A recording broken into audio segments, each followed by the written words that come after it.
again. It's Wednesday, 2nd of July, 2025, and the man who is still currently, legally, contractually, the showrunner of Doctor Who, whatever people say or try and speculate about that, Russell T Davies has given what he thought was a soft, easy interview to Manchester, our Manchester, your Manchester, local TV, and actually showed more explosive points and ideas and thoughts than I think he thought he was giving away. I thought it was just so, yeah, check it out in a minute. I've got it all transcribed for you. Here's a taster, by the way, of the types of things he was talking about. I've got loads. No one hands you £10 million without conditions. So my question will be, were there no conditions about Doctor Who from Disney? He also says, I nudged it by 1% in the LGBT direction. Only 1%. Okay. I'm very responsible with what I do with Doctor Who. I wouldn't stretch it thins too far. We've got so much. I've got John and Christy and Divine and Dragon coming on, so we're going to have fun with this, and there's a lot to talk about. These are the headlines, by the way. No, you know, with all the transcript of this 37-minute interview, RTD on Billie as the 16th Doctor, you'll get more feedback on that. His strict rules and responsibilities he feels about how he ran Doctor Who. LGBTQ in Doctor Who. What he thinks about Doctor Who itself and what it should be like. Shooty's exit. He has rants about politics, reform, Trump, everybody. About breaking formats, breaking the rules of each programme. You know, there's plenty. So please, get your cuppa, settle down, and I think you're going to enjoy this one. Bit of housekeeping, I'll be fast here. Last night we did the Ark in Space. Get that balance between nostalgia and news.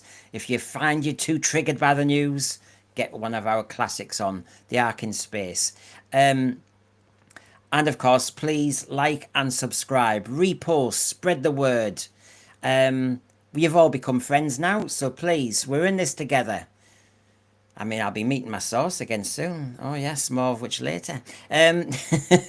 So, there's our address, gmail.com, Censosphere, @Censosphere on X, and we have our Facebook page as well. So please, like, subscribe, keep with us. You know it makes sense. Okay, well, since while everybody's making a note of that, I'll get my two friends on. First of all, Divine and Dragon. Hello, good to see you. Howdy, good to be here. Right, well, thank you for coming on. And also, the person who broke this story for me was John at Sci-Fi Chronicles 79. So here he is. Hiya, John. Hi, guys. Yeah, how you doing? You all right? Yeah, you stumbled on this interview. I did, like a madman in a box. I crashed into it. Yeah. So New Who methodology. Yeah. Oh, and there's plenty to discuss about it. So there's the headlines, everybody, just so everybody's aware. And I will slip in our conversations tonight, you know, dollops of what my source is saying and what my source has said. Yes, more saucy talk, but we take the mick. Here we go. For example, here we are.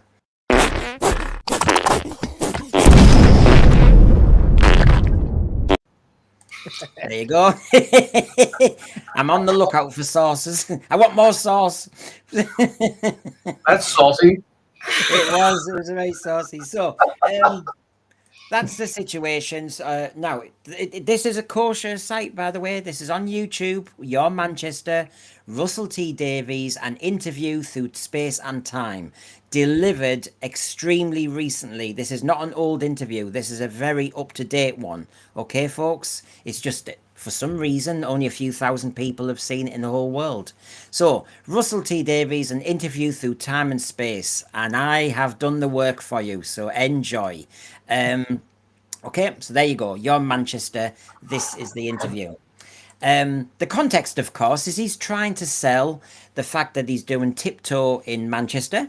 Hang on a minute. That looked like a monster that he's creating for the series that he wants to produce, but he's not going to get the chance to. I do that. I do like this screenshot. I was very naughty. That's like a love child between a tractator and a Slovene. That is there. That image. Now, I want to just help out. I can see Jess here.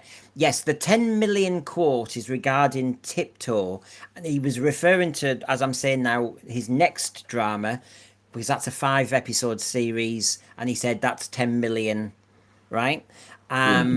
Yes, it is 100 million for Disney for Doctor Who, but that's where I mentioned the conditions because he said nobody gives you that amount of money, 10 million without conditions. Well, 100 million, hello. So that's that, Jess. Just so keep it very clear. So yes, he was given a nice interview to a drag queen, of course. It wasn't Jinx Monsoon, it was Belinda, if you know her on Canal Street, and it was to mention Tiptoe. And by the way, first bit of news: Tiptoe, the 5-part gay drama set in Canal Street, starts filming in September 2025. So if it starts filming in 2025, you know that RTD contractually, legally, still showrunner, but is out the equation for at least another year and a half. So everything falls into place to say, when you hear about people sniffing around, when people making pictures, streamers having, it's got to be informal negotiations. It's all about 2027 plus. That's where all this comes into play. Okay, that's the context. First one, lads. Russell Davies had to give us an update, of course. He was asked about it, on Billie as the 16th Doctor. And of course, it was, I mean, the drag queen knew they were being cheeky asking him. And I think that they'd negotiated not to talk about it or not talk too much about Doctor Who. Did you get that vibe? Yeah. Yeah. I think also as well, he kind of said as well, what is it? I'm paraphrasing, but he says, I've been grilled by tougher people than you, or something he said, didn't he? Yeah, That's what he said. He still gives stuff away though, didn't he? So on this one, this is just I've put this first as the headline because basically he doesn't say much, but everybody wants to know the latest about Billie Piper. Then there's some really detailed stuff. So this is what he does. He has a straight face and he goes, oh, I've no idea about Billie Piper as the 16th Doctor. Wow, we've had 2 years of a wonderful duty. I've been drilled by tougher than you. Okay, you've just mentioned that. That middle bit, it just slipped out. He said, we've had 2 years of a wonderful duty. As in, I've gone. Yeah. Yeah. Yep. That's right. Yeah. I mean, Done this before. and that's why I'm careful. I'm saying contractually he's not gone because obviously the contract goes for longer than now. Yeah. So legally he's not gone. But basically, in whether he's going to be the showrunner in the future, he might get a special if he's blooming lucky, but he's on his way out. So that's the up to date. Anyway, so he didn't give much away, did he, Christian? There. No. And I really wasn't expecting him to, because for me, the upshot is, if he could have hinted this is the new Doctor or this is not the Doctor or anything else, it suggests that there is a future to what he's doing. He can't give anything away because there is nothing confirmed on any scope at all. It may well be that someone else inherits this situation, this complication. So he may not have anything to do with it. Well, John, that's my understanding that in the informal little chit chats, that's all that's allowed legally. In the informal chit chats between whoever's interested, and remember, lots of people will be making a pitch.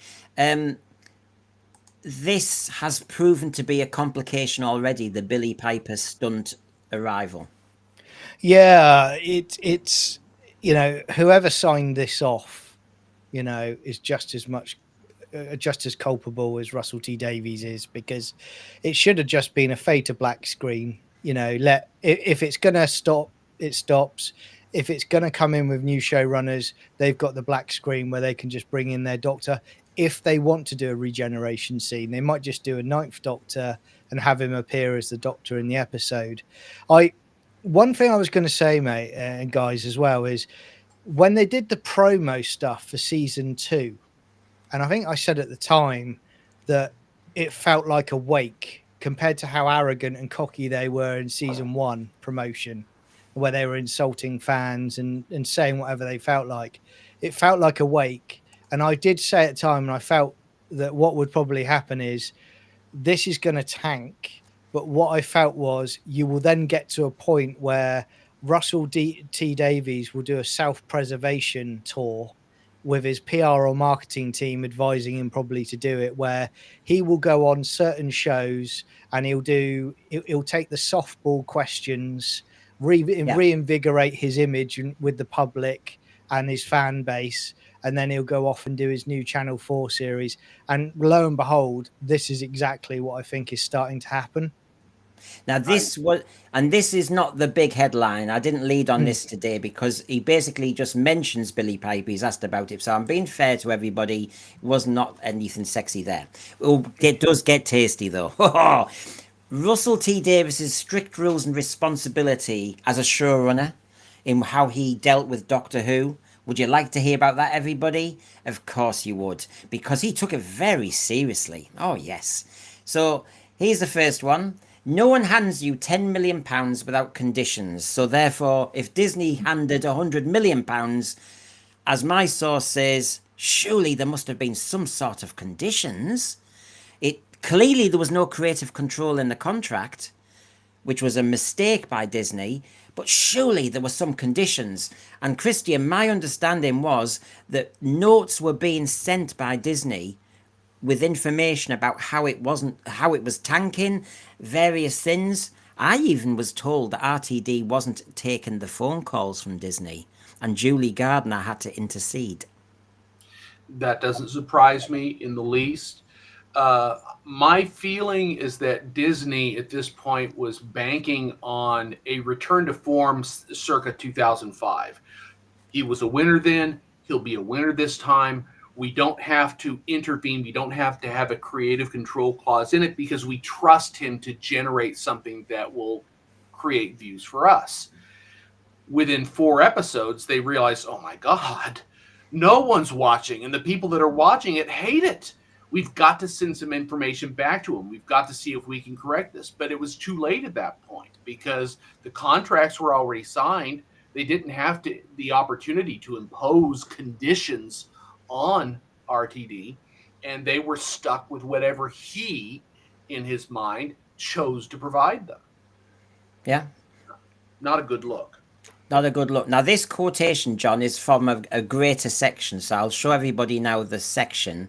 There's another piece that will come up in a minute, but I'll get on with it now. Right, okay, I'll go bigger here so everyone can just see a bit more. If you're making like a drama for, say, 5 parts, that's someone basically handing you 10 million. No one hands you 10 million without conditions. No one. So our logic has to be that Disney didn't hand 100 million with no conditions. No one hands you that, right? They've always got notes. They've always got things to say. No one has said no on Doctor Who to RTD. I'm very responsible. I mean, it's also a big popular show. I wouldn't do something that stretched things too far. I never do things that are too violent on it. All sorts of issues. I used to have rules on that are quite strict about no blood. I think there are very young children watching. You can have laser beams, you can have deaths. It can have all sorts of deaths, but not blood bursting out of people. Oh, no brain of Morbius then. Plenty of other pieces of television do that. It's perfectly safe for children to watch. And you know, friends of mine got children who are 6 say, can my son watch? And I go, yeah, there you go, John. Plenty to get your teeth into there. Well, the first thing I would say is his comments about, there's always conditions.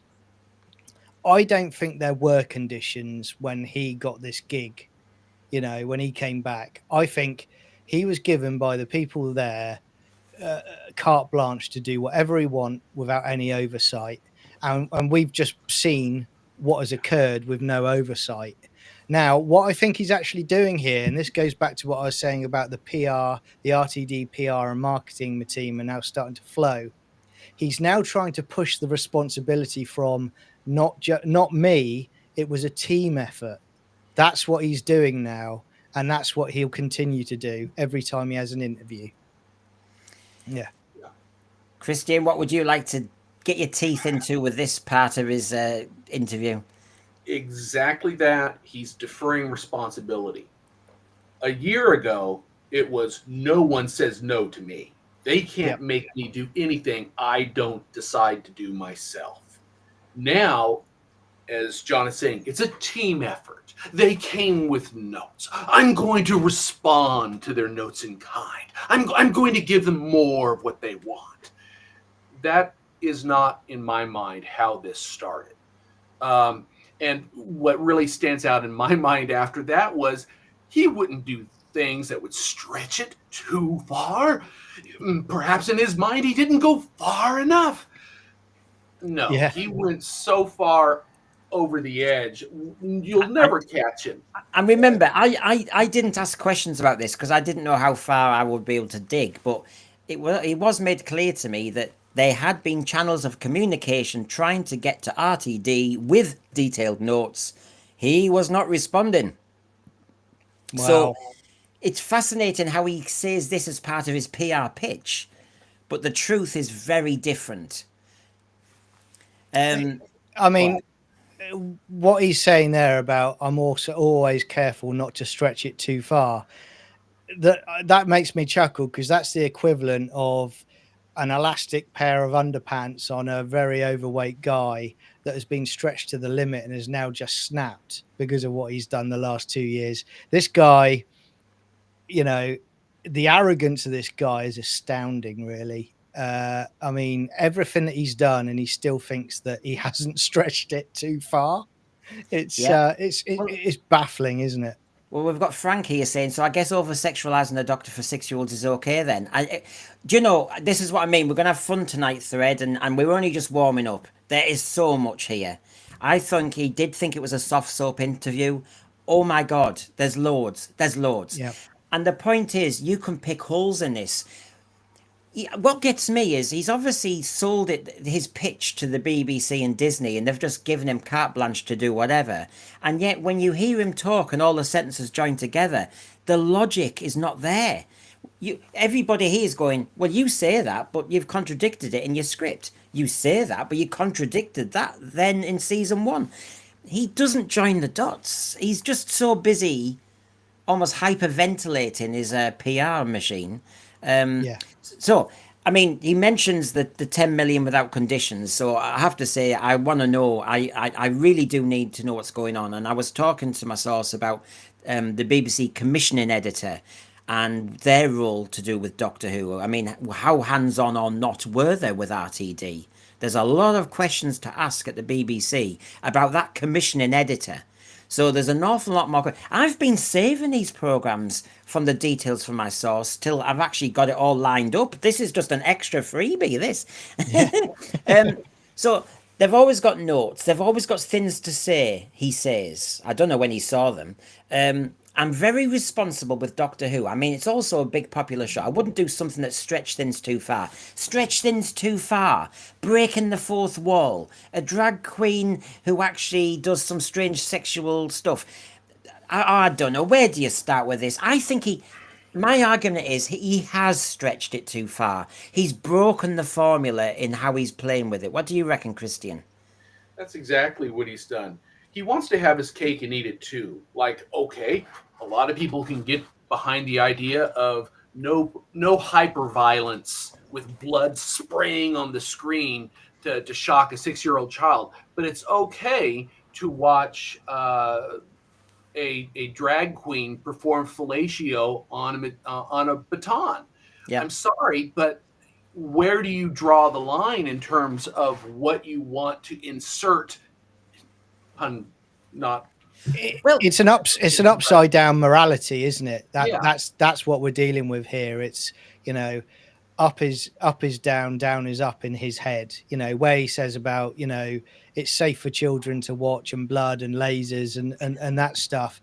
That, you know, this goes back to the whole argument about what he did to Davros. You know, in his head, having Davros portrayed now is wrong, but having something projected at children that, you know, parents would never want them to see because they're too young for it, that's acceptable. And that's the trouble you've got with him. He's got a twisted morality.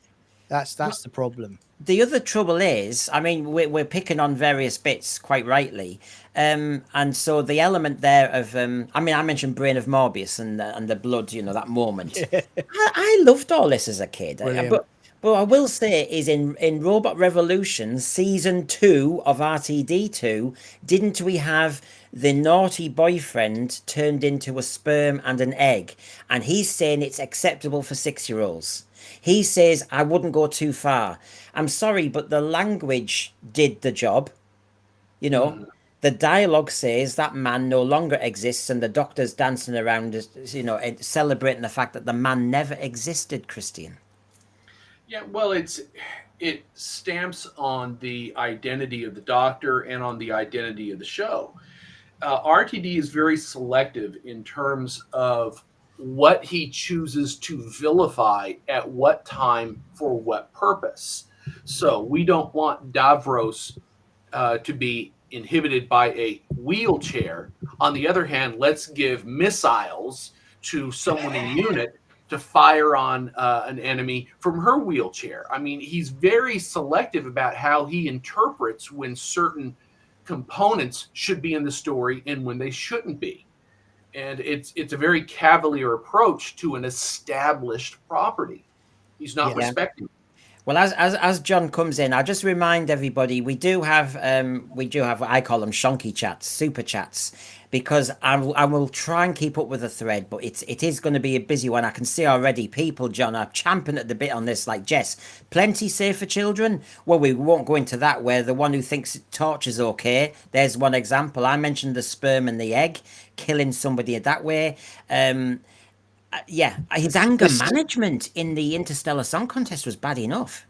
Yeah, I mean, this is it, isn't it? You know, this is a guy who said he hasn't stretched it too far, but you know, he's effectively has, because he's broken the fundamental elements of what makes Doctor Who Doctor Who. You can't do any worse than what he has done, you know. And again, this is PR 101 from him and his team. You know, you're going to see lots more of this. This is going to be the publicity circuit to, you know, not just for people that maybe have fallen out of love with him as a writer that were big loyalists, but this is also to get the PR machine working for potential projects, because I think he has gone. I think he's left. He's got his Channel 4 drama, but I'm not sure he's got much else lined up at the moment. No, CW, honestly, I wouldn't have minded it. Instead of the whole sperm and egg thing, if we just had the ending to Boomtown, yeah, where Margaret got to start again. It's classic rehabilitation. I thought that's what the progressives liked. Obviously, everybody, I think this is, hush hush, I think this is what's happened to RTD. Hold on a minute. I think it's this.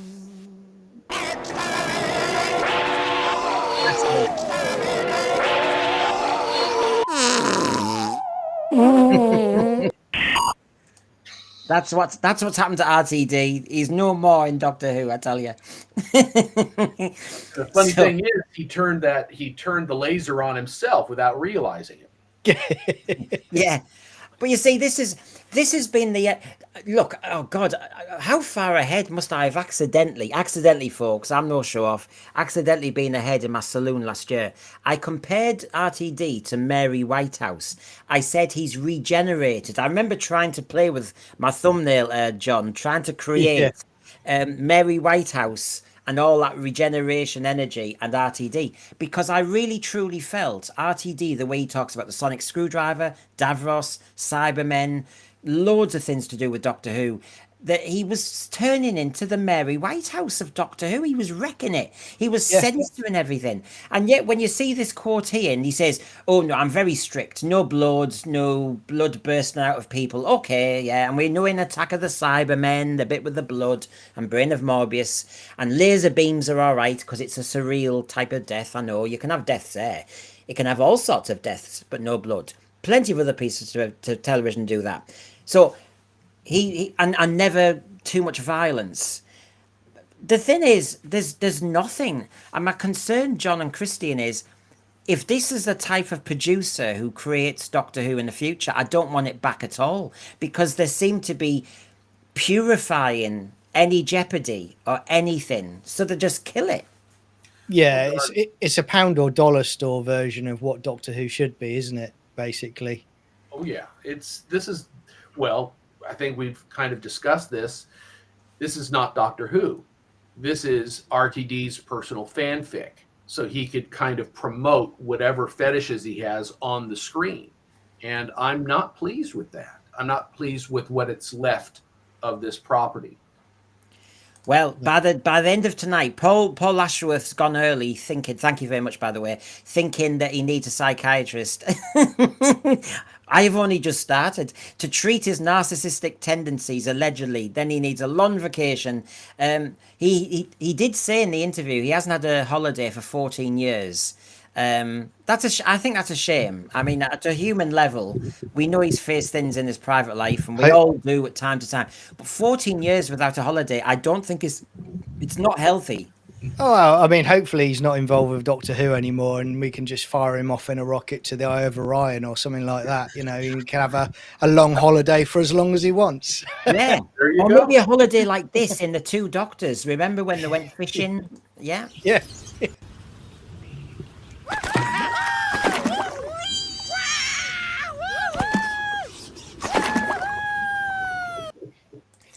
My brain's gone dead. What was that little Napplejack? What was the Gumblejack? Gumblejack, that's it. I wanted to be on the money. Thanks, Paul, by the way, for that. Plenty more quotes come in. So that's just our starter, isn't it? Okay. Thank you, RTD, for being so responsible. I just want to link everybody back to what he said a year ago in the Men's Health magazine. Don't ask. I want to think about where we are in the world and what's happening to the world. It's very important to bring that to it. But I do that automatically. Oh, he's so good. I don't have to put much thought into it. And I feel very trusted by the BBC. I will say it again. The Disney's trying to phone him up. Have we gone into the junk mail? What's going on here? You know, I feel so trusted. His email inbox is getting bigger and bigger to let my voice be heard. They don't stop me. They tried. Nothing's ever censored or challenged. Oh, they tried to influence. It's a very fruitful relationship. Just want to remind everybody of that one. Oh, yeah. Oh, yeah. Oh, dear. He had so much confidence in himself. Well, and why not? I mean, nobody dares question him. Just to remind you, he feels so responsible with Doctor Who, and this is obviously, I just want to link it up. Lots of shows break the fourth wall, and I like it. It's fun. Everything I have written is one beat away from turning to the camera and saying, what do you think? Rubbish, move on. Yeah. Anyway, just to remind you of his confidence. Now, the next cab on the rank, everybody, I've apart from the Billie one, which I think is topical, I needed to go in order of importance. Go on then, John. What is it? I was going to say, you know, we have the Doctor Who, the collection sets where they do the behind the sofa, and they've got the monsters of the season in the background as cardboard cutouts behind them. What you've done there is exactly what we're going to get on a season 1 and 2 Shooty collection set. You know? Can you imagine the old Weetabix when you have to collect these? As a kid, I'd have turned away and thought, "No, I'll go and play footy." You know, Ma'am, can we get another Weetabix? Because I want Jinx Monsoon in my Weetabix packet. No, none of that. So yes, I'm keeping this structure for my news. That's why I've got my news behind me. Look, breaking news. Brendan's been flat. No, sorry, yeah. So RTD and LGBTQ in Doctor Who. This was a section he talked about. So, first of all, John sent me this morning. I nudged it by 1% in the LGBT direction. 1%. I mean, which bit was the 1%? Rogue and the Doctor when they went in the bushes. Was it? Was it? I mean, was it the moment Jinx Monsoon appeared? Ta-da! You know. Which bits were just the nudge of 1%? Then you've got Rose. Hi, I'm trans. I've been dead shamed, dead named, dead whatever. My pronouns are, I'm a right up myself person and you need to listen to me. Go and sort out your Catford shoplifting. You know, what's going on here? Just nudged delicately. It sounds so kind of considered and thoughtful, doesn't it, Christian? That he's really carefully just pushed it slightly in one direction. Well, if this is what he considers 1%, can you imagine what his definition of whole-on transformation would look like? I'd be afraid to ask. it'd just be like rainbows coming out of the screen at you, wouldn't it? You know, just everywhere. Daleks using rainbow extermination rays, all of it. You can see it now, can't you? Yep, so there you go, everybody. You've been mourning everybody in a thread, and I'm holding you to account, thread. You have mourned and groaned, have I? Oh, moi. And you've mourned about the level of LGBT content, and it was only 1%. You see, if you'd only measured it, you'd have calmed down. So does everyone feel calmer now that they've been told that they were just hyperventilating and exaggerating? It's a very bad trait. Yeah, nothing to see here at all, everybody. No. No. 1% of the LG. Oh, anyway, so that's what he was saying. That's the headline bit. But this is actually what he said, everybody, just to help you all out. I think it was just like, was it? Let's have a look. Let's go bigger there.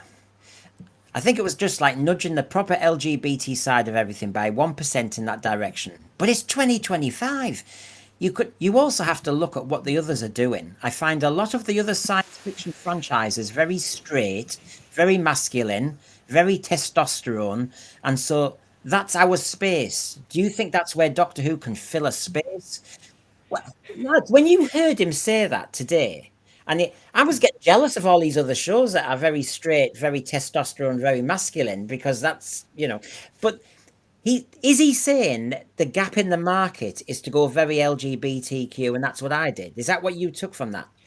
Yeah. I was about to say, that's exactly what I took. He says, here's a corner of the market that no one's taking advantage of. We can monopolize that, make it our own. Here's the catch. Why would other science fiction franchises be very straight, masculine, and testosterone heavy? Because that works. Yeah. It's the format in which those properties became successful. And yet, he says, what's everyone else doing right now? What is killing virtually all the other properties? That they've done exactly what he had Doctor Who do. He's let's go ahead and fill the alphabet space because no one else is doing it, but everyone else is doing it at the same time. Yeah, it makes no sense. He just revises everything to fit his narrative all the time. It is absolute nonsense.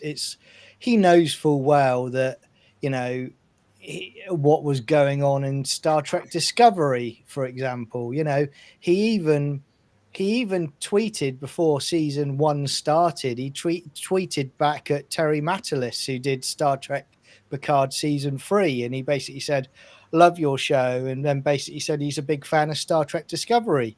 So he already knows that there's other shows out there that are doing all of this. What it is basically he wants Doctor Who to be that unit set. Eventually he would have changed that to just being Canal Street in Manchester for a backdrop for Doctor Who. That would have been it. That would have been 100% shifted in the left-leaning direction. That's RTD. He has run out of ideas, this guy. He really has, and he's been shown up. So Dominic, good to see you, Dominic. This confirms what I suspected, that Disney tried warning RTD that we went too far, was ignored, referring to my earlier point. And I did hear that. I honestly did. That's why, Dominic, we're all shocked that when you give £100 million in a check to the BBC, you didn't ask for creative control or creative input. And that was the substance of some of my discussions about that, because that's surprising. Big mistake by Disney, but it explains an awful lot of things. I mean, Christian, you like your sci-fi out there. I find this funny. He like John said, he goes different ways, RTD. 1 minute he's saying we want to be like Buffy, Strange New Things, Stranger Things and everything. And he lists everybody to emulate. And the next minute he says, I wanted to fill a gap in the market. And you're going, oh, come on. Which way? Either emulate all those, because I would have appreciated that, or you're going for the gap in the market, keeping it different. Which is it? Well, he shifts the goalposts. I think John pointed that out. He's not consistent. He shifts the goalposts to be convenient to whatever message he wants to give, not even on a day-by-day basis, but during the course of an interview. he'll pivot and shift the goalposts to Yeah. justify something that he's done, because he really has no clear justification other than his personal interests. Now, last night we did Ark in Space as a classic review. So, Aaron Michael, I don't know what generation you're from. You're saying this is wild coming from people. My name's Brendan. That's Christian. That's John. We're not people. We're separate, individuals. From people who love RTD1. Doctor Who has always been camp and gay. Go on, Aaron. It's not to have an argument. I'm always fascinated. I always want people on because I'd love to ask you where. Because we did Ark in Space last night. There was nothing camp or gay in there. Okay, nope. I'll come more up to date. What was camp or gay in Midnight? I'm just trying to understand. John, can you see where this would? No, I mean I can't. I mean the only thing I would say is, if you're talking about late 80s and you're talking about things like Happiness Patrol, then there's an element of campness in that. But then I've said to you before, mate, I've just done a review of Dalek Invasion of Earth. There's nothing camp in that whatsoever. You've literally got horrific deaths happening throughout that story. It's not camp at all. It's played straight, it's played serious, and that's what they did throughout the history of the show. And for me, I respect what he's saying, but for me, it's this modern revisionist history about Doctor Who. Doctor Who magazine do it now, don't they? And they say, Doctor Who was always camp and it was always, LGBTQ. No, it wasn't. That's your mind trying to deal with the fact that the show you love isn't what you're wanting it to be. Even when RTD brought it back in 2005, Chris Eccleston was a very alpha male doctor. He was no way would you go, oh, a bit campy here, a bit gay here. No, the reason people fell for that version of the Doctor was because he was working class. He was a gritty Mancunian. There wasn't a question that one night he'd be on Canal Street. No. So, Aaron, I'd love to hear your argument. I'd love to have you on. You've seen my details about how you can contact me, and I genuinely mean that, because we'd have an interesting debate, because I don't see it. So, yes, I just don't know why straight, masculine, full of testosterone, so we're going to fill a space. Now, some would say you're trying to find a gap in the market. Some would say you're taking a risk with a franchise. Yeah. Well, that's exactly what you're doing. Science fiction as a medium of storytelling has always lent itself very well to progressive examination, but it usually does so in effective allegorical manners. It's not didactic, it's not over the top. And the more subtle it is, the more effective it is in terms of storytelling. What a lot of these detractors of our viewpoint happen to feel, I think, is that one dose means it's the entire component of it. The very fact that Colin Baker was wearing a flamboyant jacket, that should be a clear indicator that all the way back in 1963, this is what the Doctor was. 100%. It's not. They're choosing to make that interpretation themselves. And years after, without having done their research and understanding the show, they're willing to jump to these conclusions. So Sci-Fi book, sorry. Sci-Fi Book Club here. Doctor Who has, and great. I've got to get down to London to see you. Like a lot of science fiction, got turned from a medium for boys into one for 13-year-old Tumblr girls from 2013 onwards. Ghostbusters, Star Wars, Star Trek, and Doctor Who all fall prey to progressives. And I just wanted to add the other thing that you were saying, Sci-Fi Book Club, because it's a bit later on. Here it is. To say there was a gap in the market is a lie. They're turning straight properties into queer, LGBT, blah, blah, blah ones and calling it progress. They are completely changing, the brand. Just tell us the truth. That's all. It's not homophobia. It's none of these things. It's just called critical questioning. That's all it is. Yep. And to be honest, he has just said exactly what I was going to say. But I was also going to say, look, in this last decade of this madness of diversity, equity, and inclusion, tell me one series that has been successful in the science fiction medium since they've decided to start swapping out, started to do the LGBTQ stuff to it. Every single IP that they have done this to has tanked. And look at it now. I mean, Doctor Who is in a terrible state. Star Trek is in a terrible state. Star Wars is in a terrible state. Marvel's in a terrible state. The only hope at the moment potentially is maybe DC might come out of it, and they've got a Superman movie on the way. Now, that says categorically that the general viewer worldwide has rejected it. RTD has learnt that the hard way. He thought he could change a show that is loved by everybody, and he thought he could change it to his way of thinking, and the public have rejected it. It's as simple as that. The data proves it. Now, Aaron, thanks for getting back to us. Also, Garbage has given you my email address. Please get back to me there, because you will have a very good, entertaining chat. And by that, I mean it'll be respectful, and we'll have a really good chat from two sides of Doctor Who. But what you're saying here is camp and gay isn't always overt. But watching classic Doctor Who, it's always had a queer subtext. I think you're pushing an assertion there. You're pushing a revision. I've like I said, Ark in Space, I've just reviewed it literally yesterday. The Green Death, Planet of the Spiders. I mean, there's whatever's coming into my head. The Sea Devils. A queer subtext. Number one, the queer word, of course, has only come into common parlance. I still find it quite objectionable and triggering for me, and I'm allowed to say that. Yeah, but forget that for a second. But Doctor Who hasn't had a queer subtext. People can read into Christian, help me out with your English teaching background. You can impose a subtext, can't you? You can impose your own filter.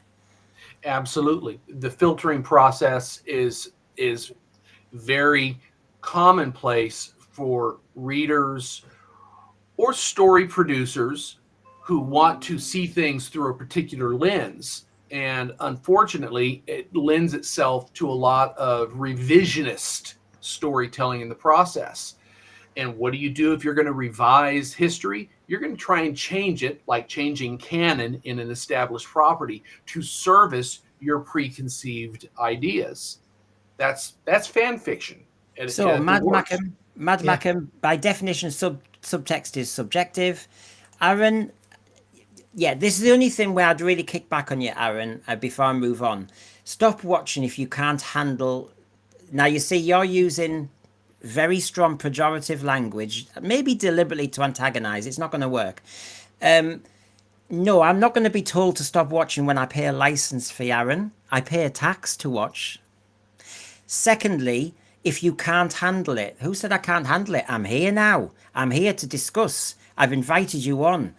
I'm going nowhere. I can handle it. I may be a big boy. And also, isn't it a case, Brendan, that, you know, it's funny, but I always thought you could criticize something, especially something that you've loved for a long period of time, when you know that there's people that aren't actually being proper stewards of the show. That's the difference. You don't turn off. And I'm sorry, criticize it constructively. And I know we joke about me having been a former teacher. Yeah. Really? But the truth is, I would have been the worst teacher in the world if the kids left school and they didn't question. We want kids and adults who question. If you know your sci-fi, Aaron, science fiction is normally about oppressive regimes who would love us to be uneducated, useless, never questioning.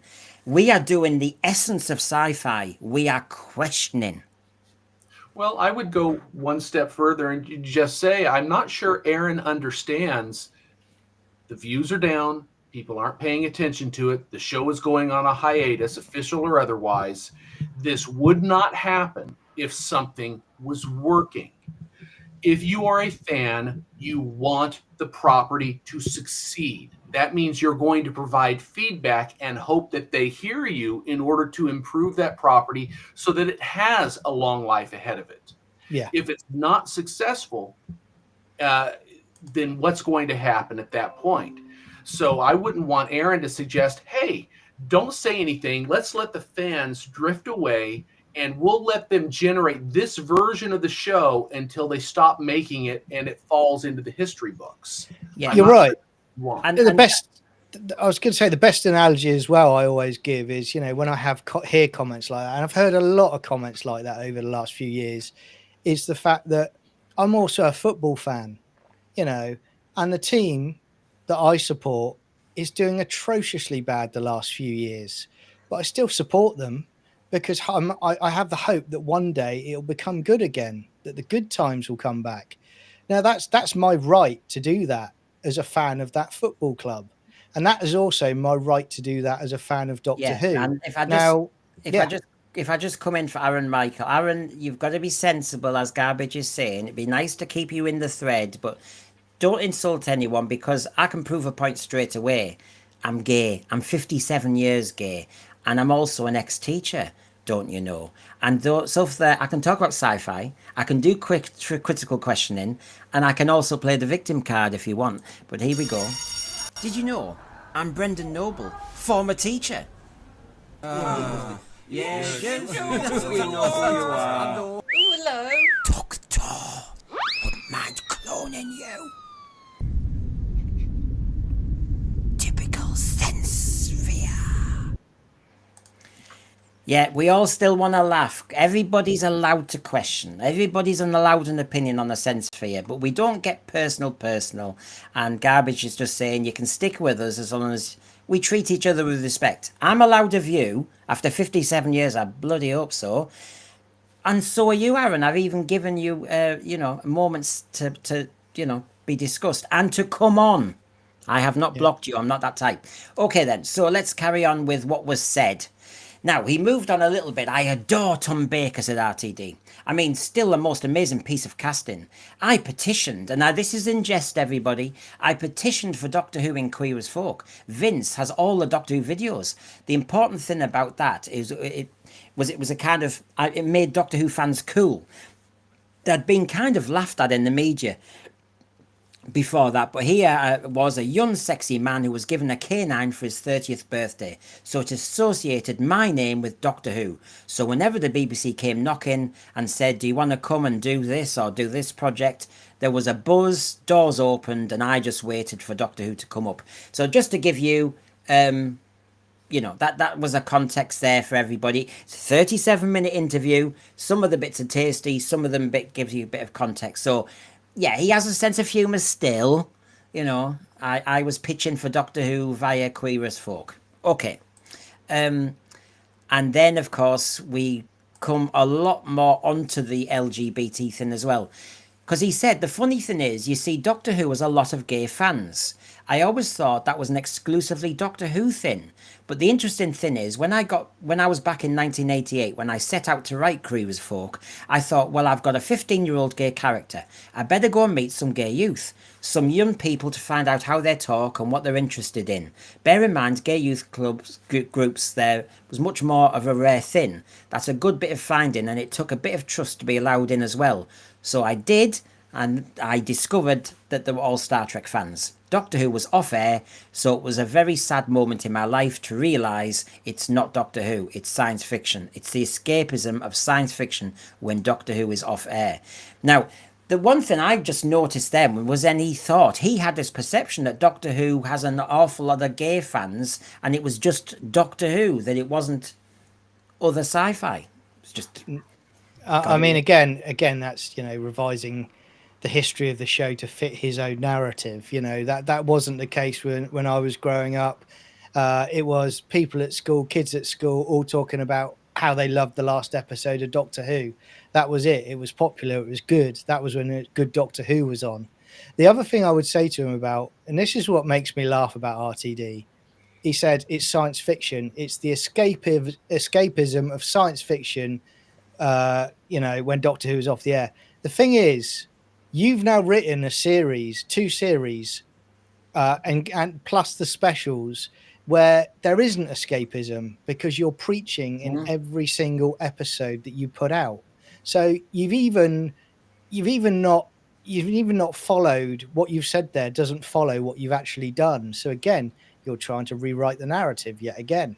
It's a repeating pattern with this guy. It really is. And as we come into Christian, I'll help Garbage, our moderator.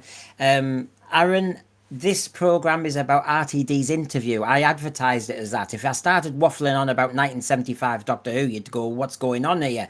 I don't do streams to just grab the views and then you all walk away going, well, that was clickbait. This show is about the transcript. I've got about 20 slides of the transcript. I've done a lot of work.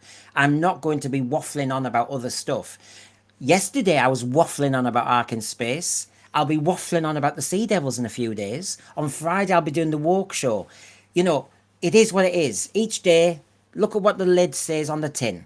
Now, Christian, you're not a gay sci-fi fan, so is he over picture? Why are we always dividing? Why are we always dividing? Aren't we just sci-fi fans? We never used to be, though, did we? And that's the thing. You know, sorry to jump in there, Christian, but you know, until about 10 years ago, you know, I actually thought we'd got to a good place in society and fandom where most people, apart from a few idiots, were accepting.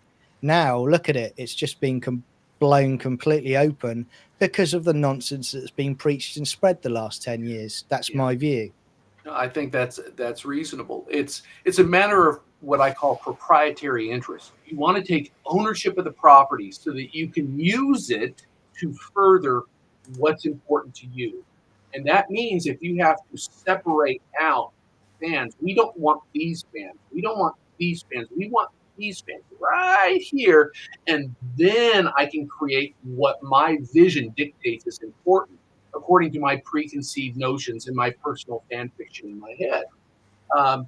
He basically fractured the fan base.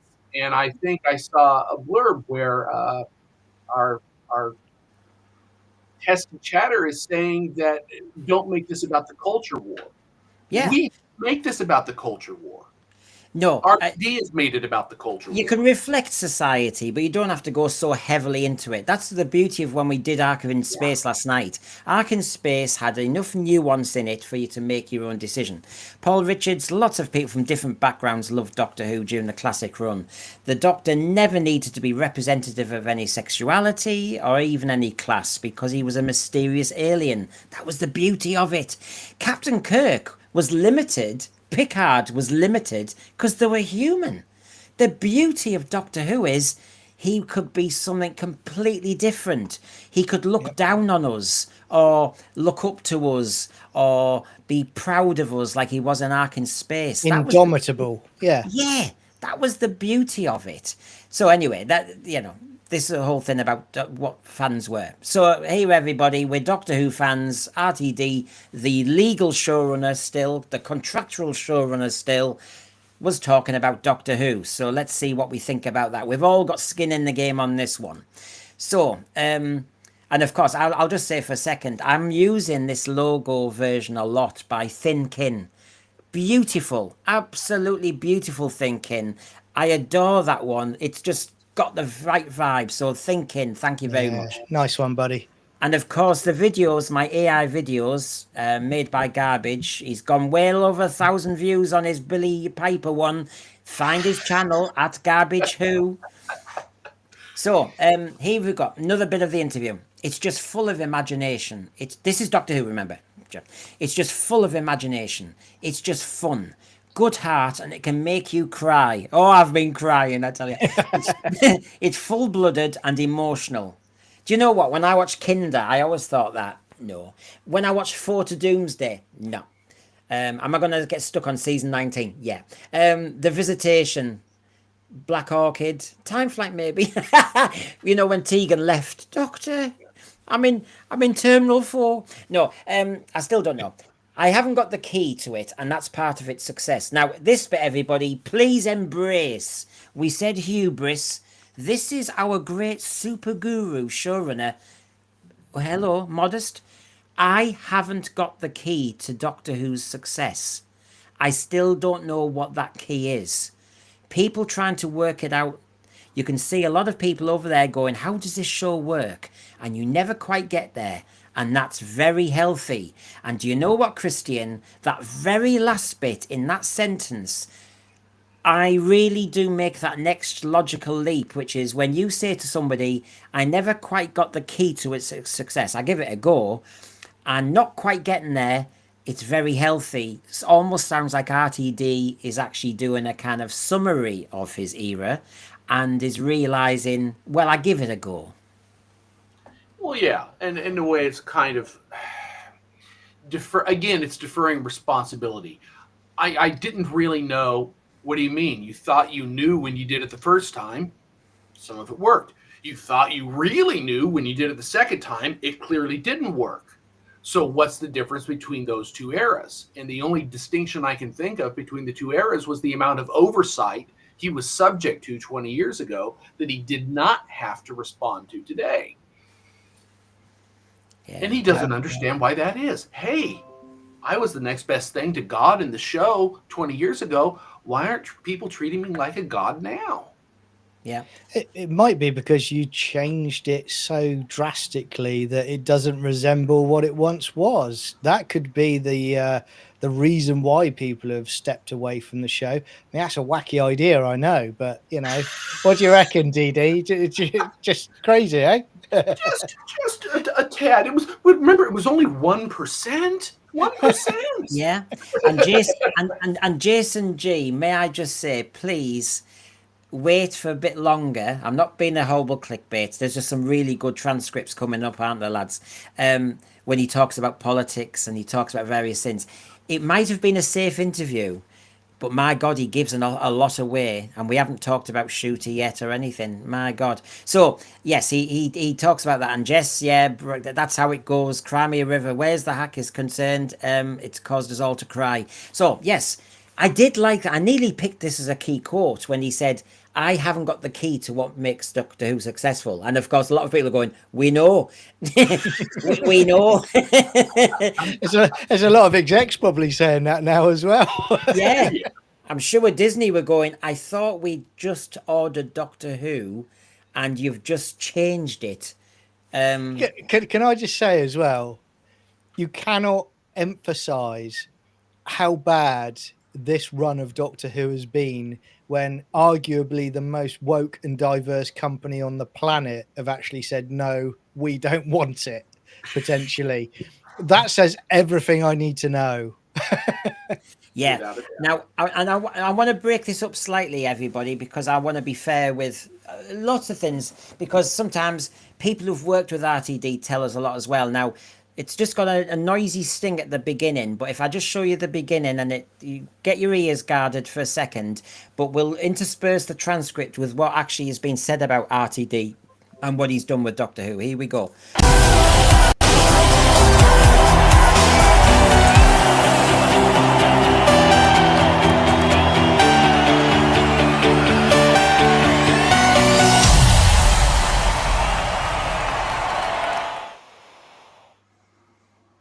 There's a punchiness to Russell's writing. I am fighting a battle. It's like he's taken the guardrails off. I think on one hand, he's a showman. And on the other hand, he's dark as the pits of hell. You die in a prison cell. And he sees the darkness in humanity. This relentless noise. He stares it right in the eye, but with absolute kind of mercy. Cowards like you.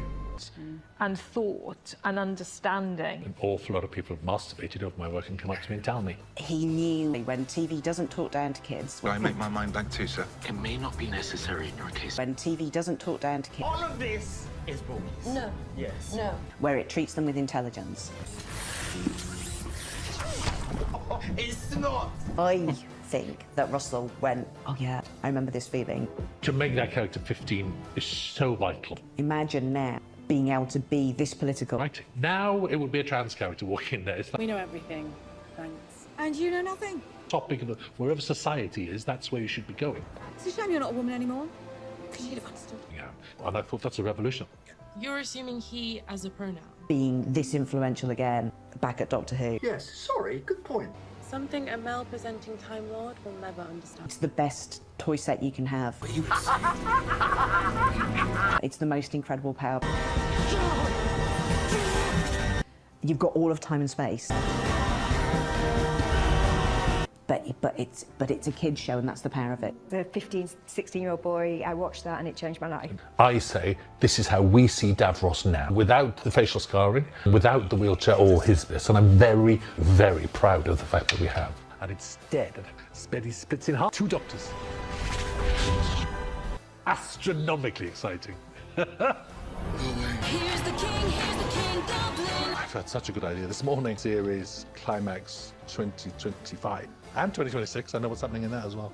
I think you write with more confidence and more certainty. I think that's a good place to be. I hate that. Sack Russell T Davies, sack Jane Tranter, sack Phil Collinson, sack Julie Gardner, and I'll come back. Just don't like being associated with those people. You're handsome, you're arrogant. I don't have a people, I don't have a home. But I don't have a job either. I don't have a boss or taxes or rent or bills, but I have freedom. Sorry, I can't. Do you mean? He's a sperm and an egg. Goodbye, Alan. This place is not. Yes, Queen! Punish, punish. Oh.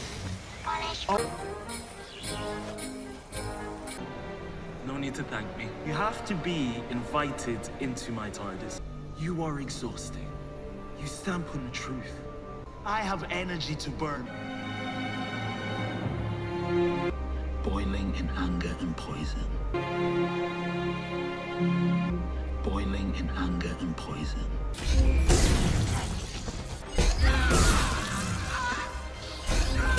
You was so hot. Oh, is that who I am now? We're sterile. We are infertile. Part of the rubbish was kind of pompousness around the cast. He's become a lord. Gracious and pompous and ostentatious and posh. Nice to meet you, Rose. Run for your life.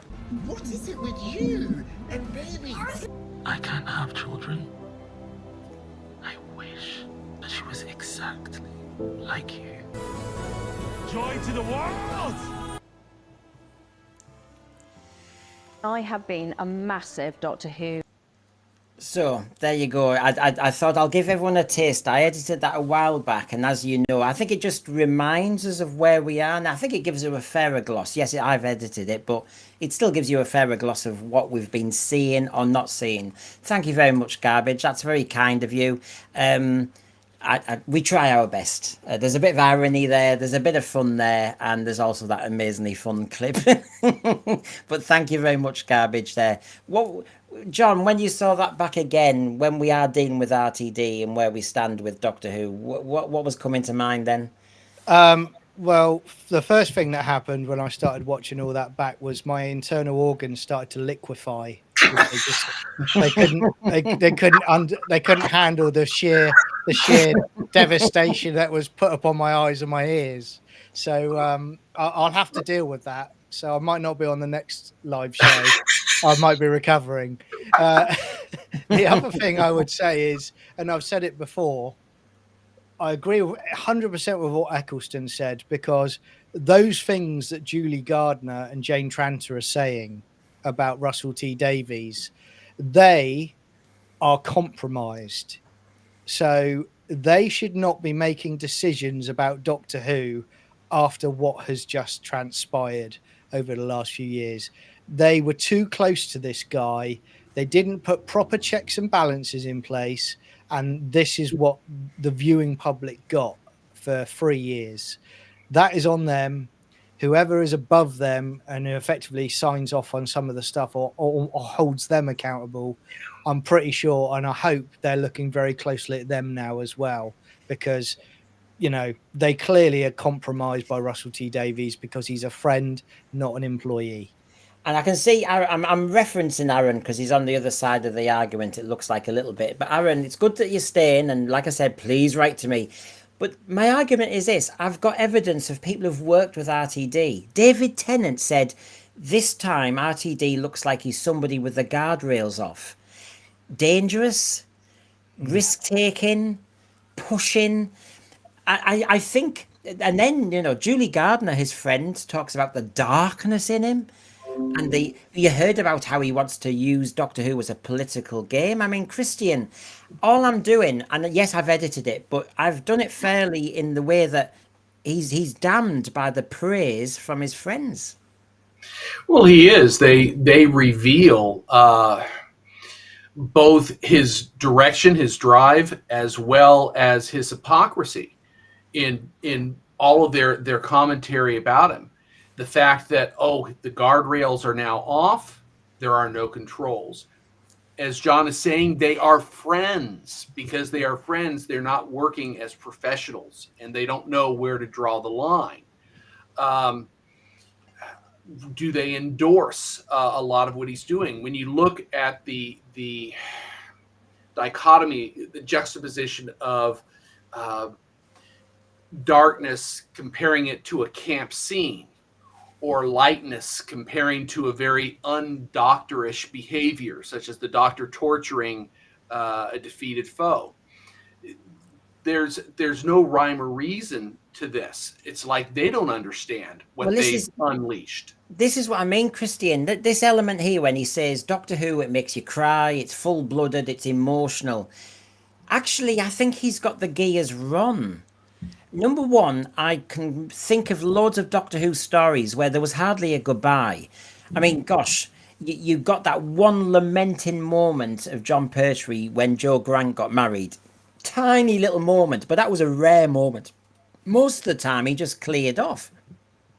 You know, Sarah Jane Smith cleared off. Leela cleared off. You know, Romana in E-Space cleared off.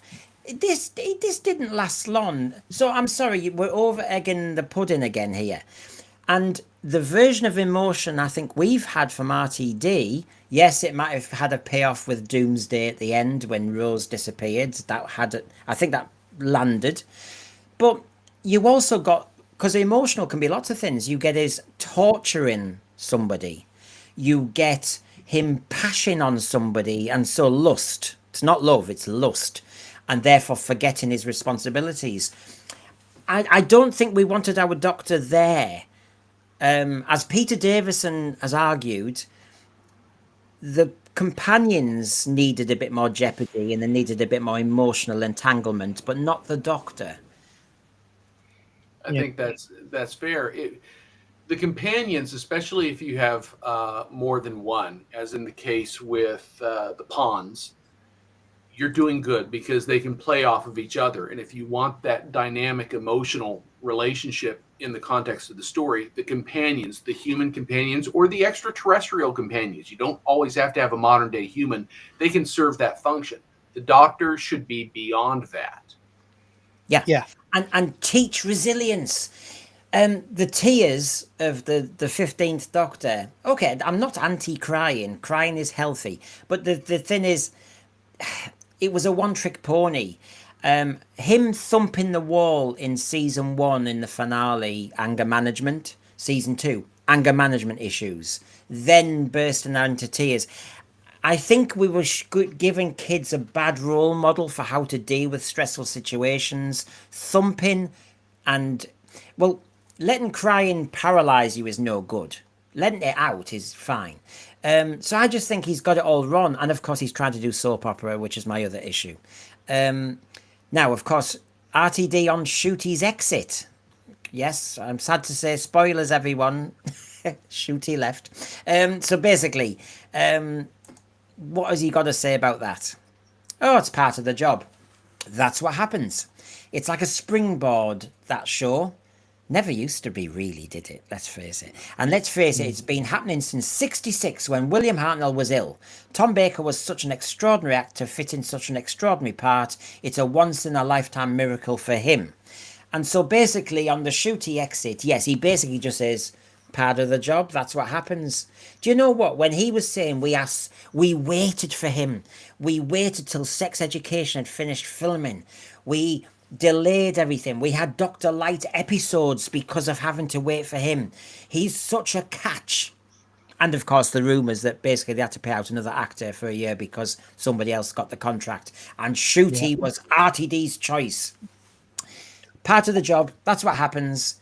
Something tells me he's underplaying something about what he really thinks there. I'm serious. I'm not buying that. Yeah, no, I mean it is complete nonsense. I mean, and even the most, you know, regular viewer, unregular viewer just has to see what the performances were of Shooty Gatwa for the last 2 years and what he was putting out to say, no, he's not very good, is he? And he's not the Doctor.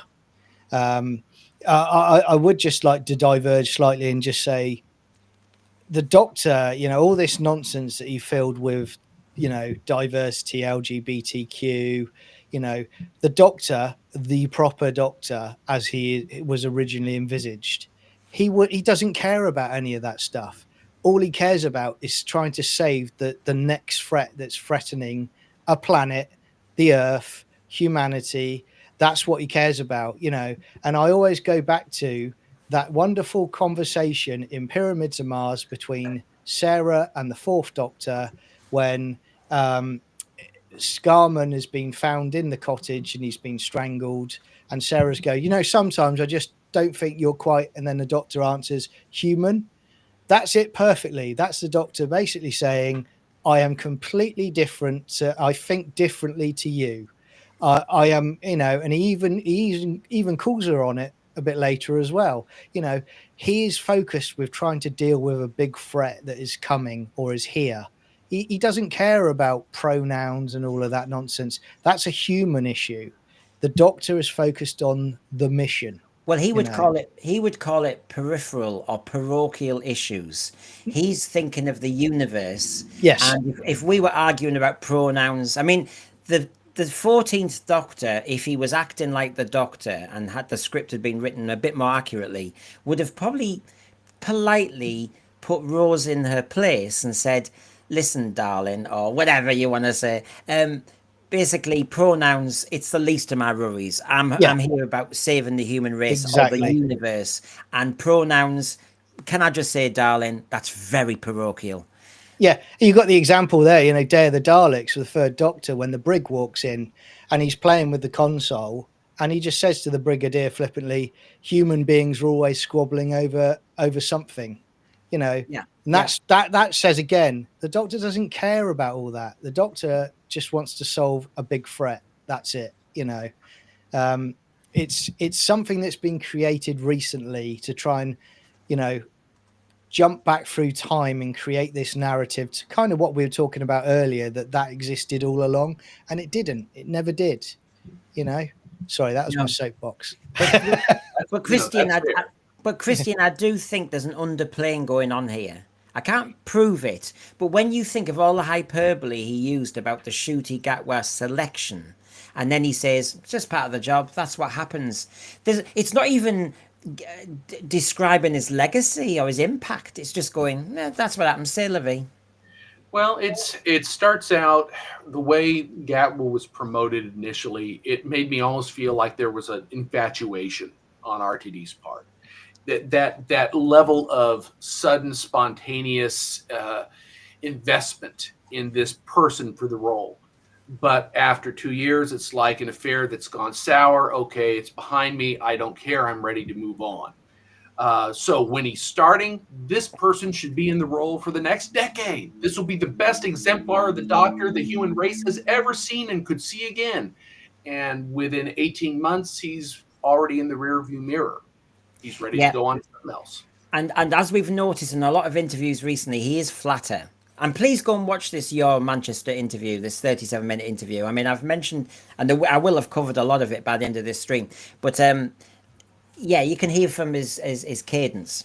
Now, remember, I'm reminding everyone, June 24, I'm working on the 4th script now for season 3. What happened? It's not actually commissioned. I shouldn't say we're confident because that's asking for a fault, but we're very confident. If he'd picked up Disney's messages, if he'd actually opened their emails, he may have known that was maybe a dodgy statement to make because people weren't happy and he has no reason to be confident. He certainly has no reason to be confident about any future for Doctor Who in the version we recognise. people now are trying to get their heads together, working out whether they should make a pitch. You know, it's that kind of, it's not quite the wilderness years, Christian. It's just a very long pregnant pause. Oh yeah. Well, his behavior when he was making that comment, and I remember when you were talking about this a year ago, it feels like he was trying to pull a Kathleen Kennedy. If he will articulate that he's got these scripts revved up and ready to go, surely Disney and the BBC will pony up the dough and give him the green light to go ahead. Because golly, the scripts are already there. Why not use them? Exactly. Yeah. We may get that blooming special with Billie, though, because as you know, they've got a TARDIS set that cost a bomb.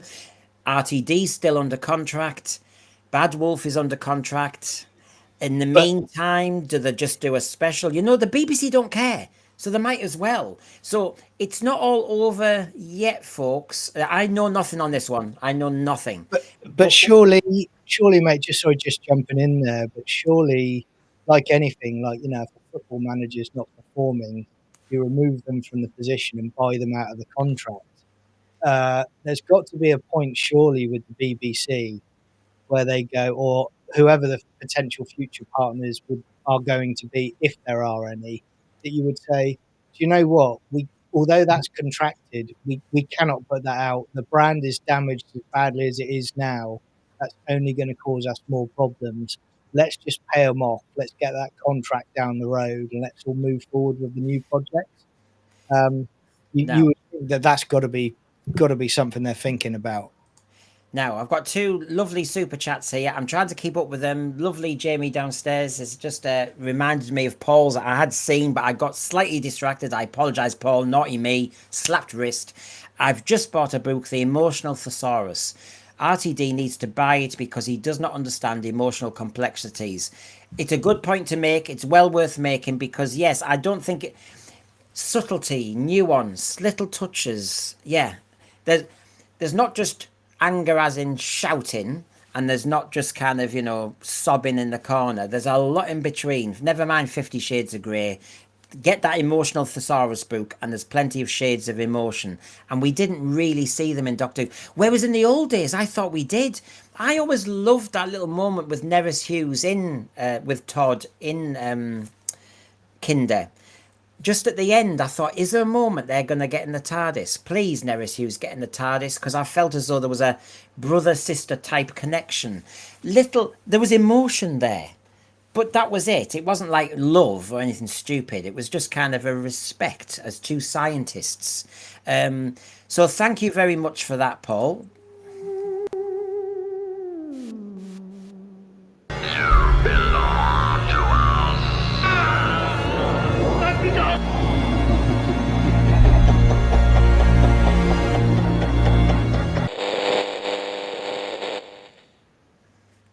Yeah, I'm evil. So, Geraint Williams as well, just so I've been duty bound. Thank you. RTD2 sacrificed Shooty in a last-ditch attempt to get Disney funding. Should have kept original season ending and have 15 do a special to round it off. You see, Geraint, I've heard that Shooty applied his kill clause to his contract. He jettisoned his contract. He had to buy it out. He had to buy it. He had to bail himself out to get out early because the whole vibe was too toxic. And partly because he has a whole team of agents, this actor. And they were advising to move on. And because we'd done the back-to-back season 1 and 2, it was only one block of filming. So really, it's a blink of an eye in his career. Get out now, they were advising. Pay yourself out. Buy yourself out the contract. So Shooty, actually, my understanding, Geraint, is he did it. He let down RTD, who thought he was in it for a bit longer, and had defended Shooty to Disney and everybody, remember? Anyway, my understanding is Shooty got out because he wanted to.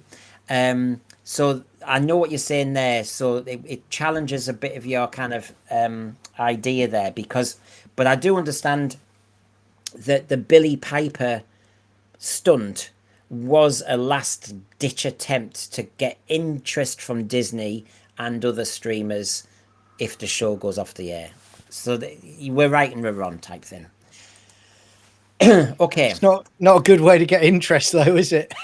No, the positive interest. No, got me underwhelmed actually. That's what it got me. And Julie Coonan, I'm just trying to play catch up. Thank you very much, Julie. Thank you. And we'll do the quick thank you here. Yeah!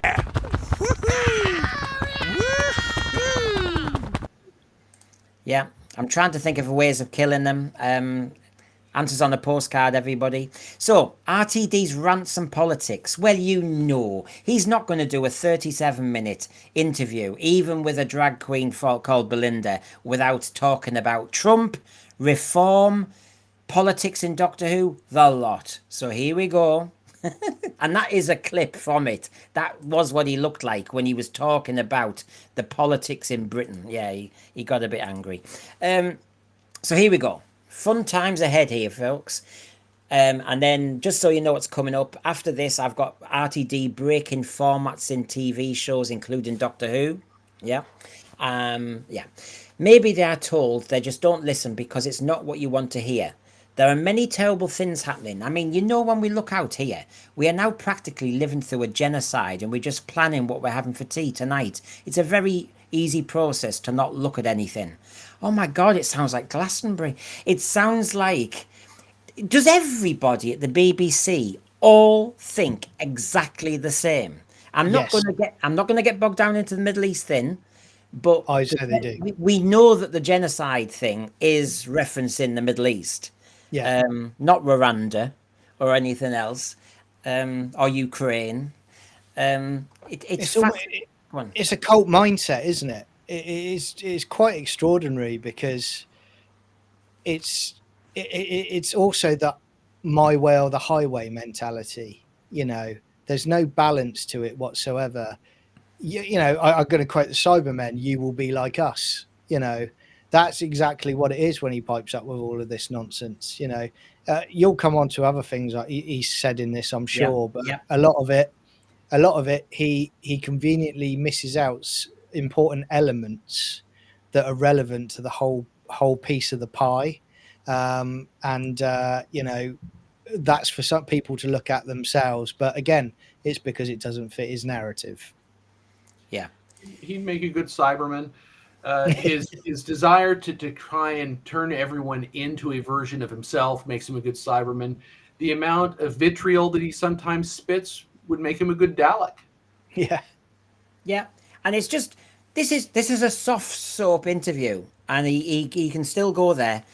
So we've got another BBC employee, still technically, still contractually, still legally. Genocide. My God. God, he's so well informed, isn't he? So anyway, there you go. But this is the bit, and I have to go big screen here, lads. Right, everybody, brace yourself. I just think it's getting worse. I think it's getting tougher. Do you remember just a few years ago we had the arrogance to say, why do all these big companies support Pride? They're not our allies. We were being arrogant. Now they're dropping out. At the time, I used to say, don't any bank or business that supports, don't diss any bank or business that supports the Pride March. Someone sat in a boardroom and defended us and our rights, and someone in that boardroom said, no, let's not do it. And someone won the argument, and they're supporting us. Don't ever criticise an ally. Don't ever criticise someone who's given money. They're pulling out now. They're getting scared of the whole trans argument. I'm seeing in my own lifetime a backlash. I always thought our rights were paper thin, to be absolutely honest. These paper thin rights can be taken away with one vote, with one prime minister, and certainly with one president. That's happening now. It's literally happening now. Taking Harvey Monk's name off a ship in the American Navy. You cannot be more petty or more nasty or more hateful towards us. Oh, here we go. This is the man who wrote Doctor Who for the kiddies. He's a very bitter man. And again, he's pushing a narrative. Harvey Monk, I would say to people, research it yourself, come to your own conclusions about it, because there's another side to that story that he's not showing. The other thing that I would also say about, the money is being, turned off for pride events and whatnot. Well, there's a reason for that, RTD, and it's because people are sick to the back teeth of being preached with this nonsense over the last few years, and it's affected these corporations and businesses so much, they're losing a lot of money. So they've made a business decision and gone, we're going to step away now. That's what businesses are meant to do. They're not there to be your financial backers. The fact of the matter is, you've overreached over the last few years and people are tired of it. That's where we are now. And, this is something we're going to have to live with in a society where we all are allowed to think what we want to think. Now, we've got Mr. Squinty Mint here, who obviously thinks and Squinty Mint supports us all, and I appreciate that. RTD's entitled to his opinion. Yeah. I'm not knocking that. Yep. I'm allowed to push back on certain things, though. My concern is, it's a bit like the Gary Lineker thing. It's a bit like you're still a BBC employee and you're still representing that. It's a public service. Teacher, public service, can't have a political opinion. Never was allowed, ever. I had to have permission to go on a political march. Never bothered. To give an interview or to do a YouTube in those days. Honestly, Mr. Squinty Mint, why is it different for people who are just richer public servants? You know what I mean? Why? I thought we were all on the same, same spectrum of public servant. Ours is to do a job and a service and not to have an opinion. It's always justified for everyone to have an opinion unless they disagree with you. Then they don't have a right to a different opinion. I was looking at this comment and I'm thinking, okay, these corporations are not really our allies. They're in it for a reason, and eventually that reason went away. Why did it go away? It went away because it no longer served the interests of those companies. Those companies were not run by ideologues, but RTD is an ideologue, and he resents the loss, the backlash that was created. But why was the backlash created? It was created because of the overreach on the part of RTD and people like him. And yes, I was never convinced by the corporate thing anyway, because the same corporate people who was sponsoring, say, a pride thing in Britain, when they were in the Middle East, didn't have the rainbow insignia. They took it off. So basically, they did whatever they... I don't fall for that nonsense. I know they're very cynical. They do signaling of virtues big time, and I'm not kidded on by it. In fact, I'd rather the BBC, the scripts, the writers didn't ingratiate themselves. I think commercialism can poison lots of things, and I think his argument here is over-egged, going back one way. Well, you look at Disney, Brendan. Disney have been one of the biggest companies pushing this diversity, equity, inclusion more than any other company over the last decade, and they're still doing it now. But when they sell their movies to China, they take people of color off of the poster, and it's proven they've done that because they don't sell well in China. So as you were saying a minute ago, they do that. They'll go, we'll push this in the United States and in the Western world, but when it comes to China, we're going to take this off. That's what they do. They're not your allies. They're your they're your purse. Let's not decide to take it away. And let's not fall for all this virtue signaling stuff. I don't like it in scripts. I don't like it in politicians. I don't like it anywhere. I'm not kidded by it. Paul Tosland, take a shot every time Brendan mentions he was a teacher. Actually, Paul, I've got another string to my bow, just in case you get bored with that one. Remember this one? I have a source.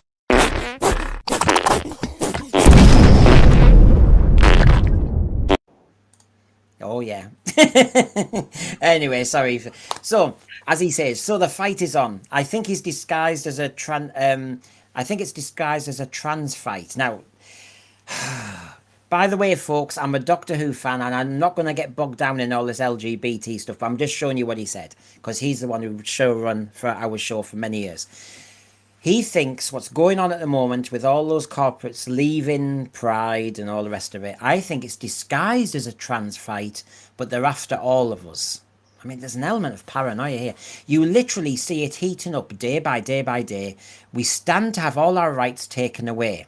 It's like if the Supreme Court in America next turns towards getting rid of gay marriage, then it will sweep across, basically, the pond to us. We should also live in grave fear of our next election over here, which is heading in a terrible direction. So for those abroad, you would argue that at the moment, in most opinion polls, Reform, which is on the right, is in the lead in all the opinion polls. We're 4 years away from an election. We're in great danger, says a BBC employee. I genuinely believe with all my heart, I'm literally seeing it come to an end now. So in Britain, the Labour Party, who is in government, not doing very well, but luckily they've got 4 years to bail that out. The Tories are just washed out, and Reform are taking most, and projections make it look as though they might win the next election. So he says, grave fear, terrible direction. My God, he's getting very political. Yep. Isn't our chatter Aaron saying that this is not a war? But what does this sound like? It's a fight on part of RTD. He sees this as a war, and it's very personal on that level and very broad spectrum because he's assuming everyone's on the same page he is. And you're quite right. Sorry, John, just for a second. Okay, yeah. And you're quite right to say that, Christian, because if this is a fight as he has declared in his language, unfortunately, he's been running a family show, and he might have used our show as the fighting weapon in that war. That's the unfortunate thing. That's the relevance to Doctor Who. And just before John comes in, Aaron, you've stuck with us. Thank you. And please, I hope you've written to me because we can sort this out. Honestly, I want RTD to lower the agenda messaging. Yeah. Well, remember, I've got that in. I might even put it up. Remember when the BBC were criticising RTD, saying, I'm somebody on the left saying, I can't cope with the amount of messaging. I think he's just over-egged it. So I appreciate what you're saying, Aaron. What were you going to say, John? I'm trying to recall now, to be honest with you. It's all right. I'm getting that old now. It just comes and goes, you know. Can you imagine being in my post regeneration crisis? It's like. Can you imagine being in my class at school? By the time I shut up, you're going, "Oh God, I've given up on life." I just pay you, so I pass the test. Yeah. Carry on, you. Doctor Who fan. If you watch a Doctor Who classic story and you thought it was a straight story, and if you are gay and you thought it was a gay story, then that's what you call great right. In other words, you bring your own interpretation to it, but you don't enforce it in a back catalogue of Big Finish episodes or stories or magazine articles. It's just your little personal version. If you wanted Adric to be your little gay fanboy, no, I'm saying it as a joke. Don't even go there, you lot. Don't even think it. It was never in my head, not once. Although now I've ruined it. Okay. RTD breaking formats. Oh, yes. Not just Doctor Who. So we'll start with this one.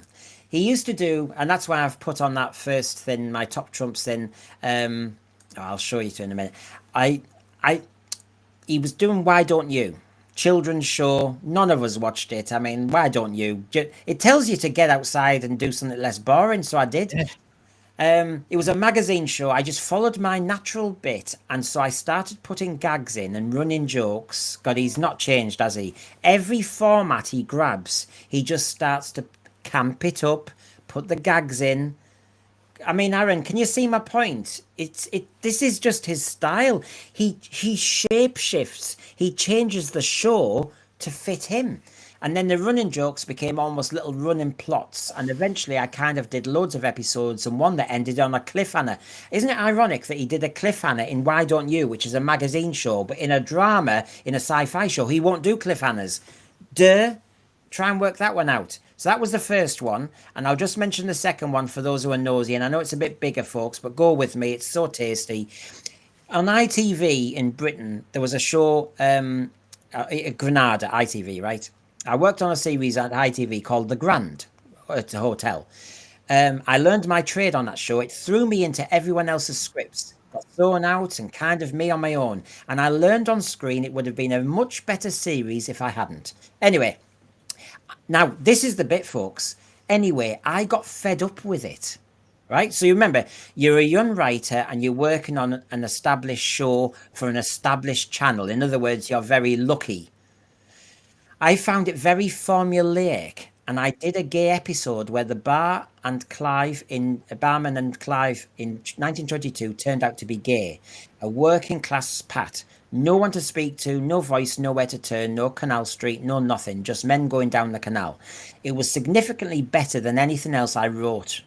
And people noticed that. And also there were some people who hadn't wanted to put on air, not because it was gay, it kind of broke the format of the show. And I noticed I broke the format of the show and I really defended it and I wouldn't back down. And that was kind of noticed as well. To be honest, there were moments people go, oh, you know, he's tough. He'll stand up for what he believes in. Does you good. So in his formative years, Christian, and you're a writer and you read about this in Hollywood and that. So basically, he's talking about he broke the formula because basically it bored him. He broke the restrictions of an established show to impose his gay storyline. And he also learned from that people, because he broke the rules and stood up for his own rules, in other words, I can't be asked changing it, people go, oh, I've noticed him. So he's kind of learned cynically, do something very different and you get noticed. It worked that time, and he figured it would work this time. If someone is a good writer, I hate to say it, but you don't go meta. Any formula for a long-running show indicates that it's burning out when you start seeing the later episodes, the later installments, lean more and more into the meta element because they're trying to shake things up. They've dried up. They don't have anything fresh to bring to the table.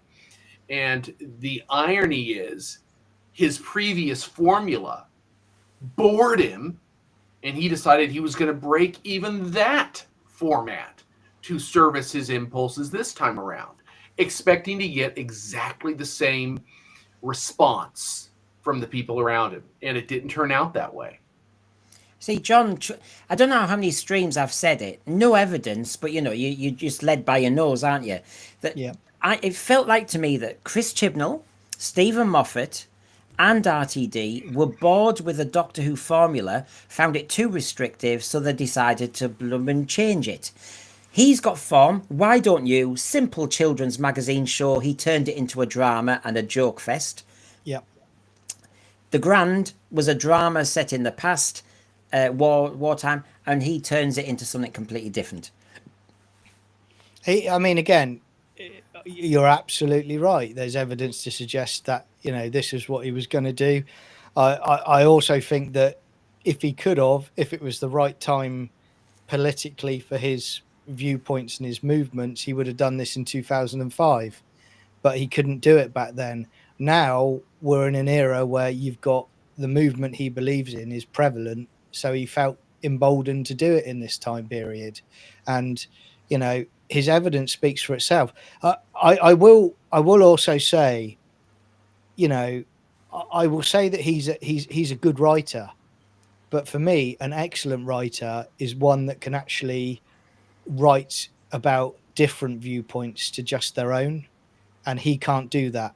And he's stuck with that. And that's such a shame because, you know, if he could just reach across and write about something that isn't about his everyday life, I think that, you know, he would be a much better writer and he'd be more regarded than he is now. And it would probably help him with getting his viewpoints across in a show, whatever show it is he goes on to, that would actually be more receptive to a general audience. And unfortunately, he's not going to do that, is he? Yeah. I mean, he was... I'll be fair to him. He was modest enough to say there were other people about to write gay stories in the late 90s. He was in the right place at the right time to get queer as folk on telly. The rest was history. He became famous for it. Blah, blah, blah. Megan here. So basically, activists hijacking established shows with their agenda pushing. You may say that. I'm saying nothing. Mad Mackham. The thing about formulas is they tend to work. Yeah, spot on. Yeah, Sonny Waffles, our good old mate. Breaking a format only works when you have a format. Yeah, you can only rattle that cage so far. You really have to be careful. There's certain things that can't be changed, and we've changed the Doctor. We've changed quite a few things, to be honest. Compromise them, so to speak. So we have that, and then of course we have. RTD talks about his lucky break, and Christian, you were lamenting this earlier, talking about God, he was lucky. Oh yes, it amazed me. It seemed like he basically walked right into all of his connections and the conventional struggles that most writers who want to break into the industry face. He was never subjected to. I don't know why. Someone on high was smiling upon him, and their grandiosity opened doors for him that I desperately wish I could have taken advantage of when I was starting to write back in the 80s. Yeah. Yeah. I mean, he said now, there was yeah, go on, I was about to say, looking at that, seeing what he's done, the damage that he's done, in particular to Doctor Who, I now sometimes wonder if things came too easily to him. He didn't learn the lessons he needed to learn.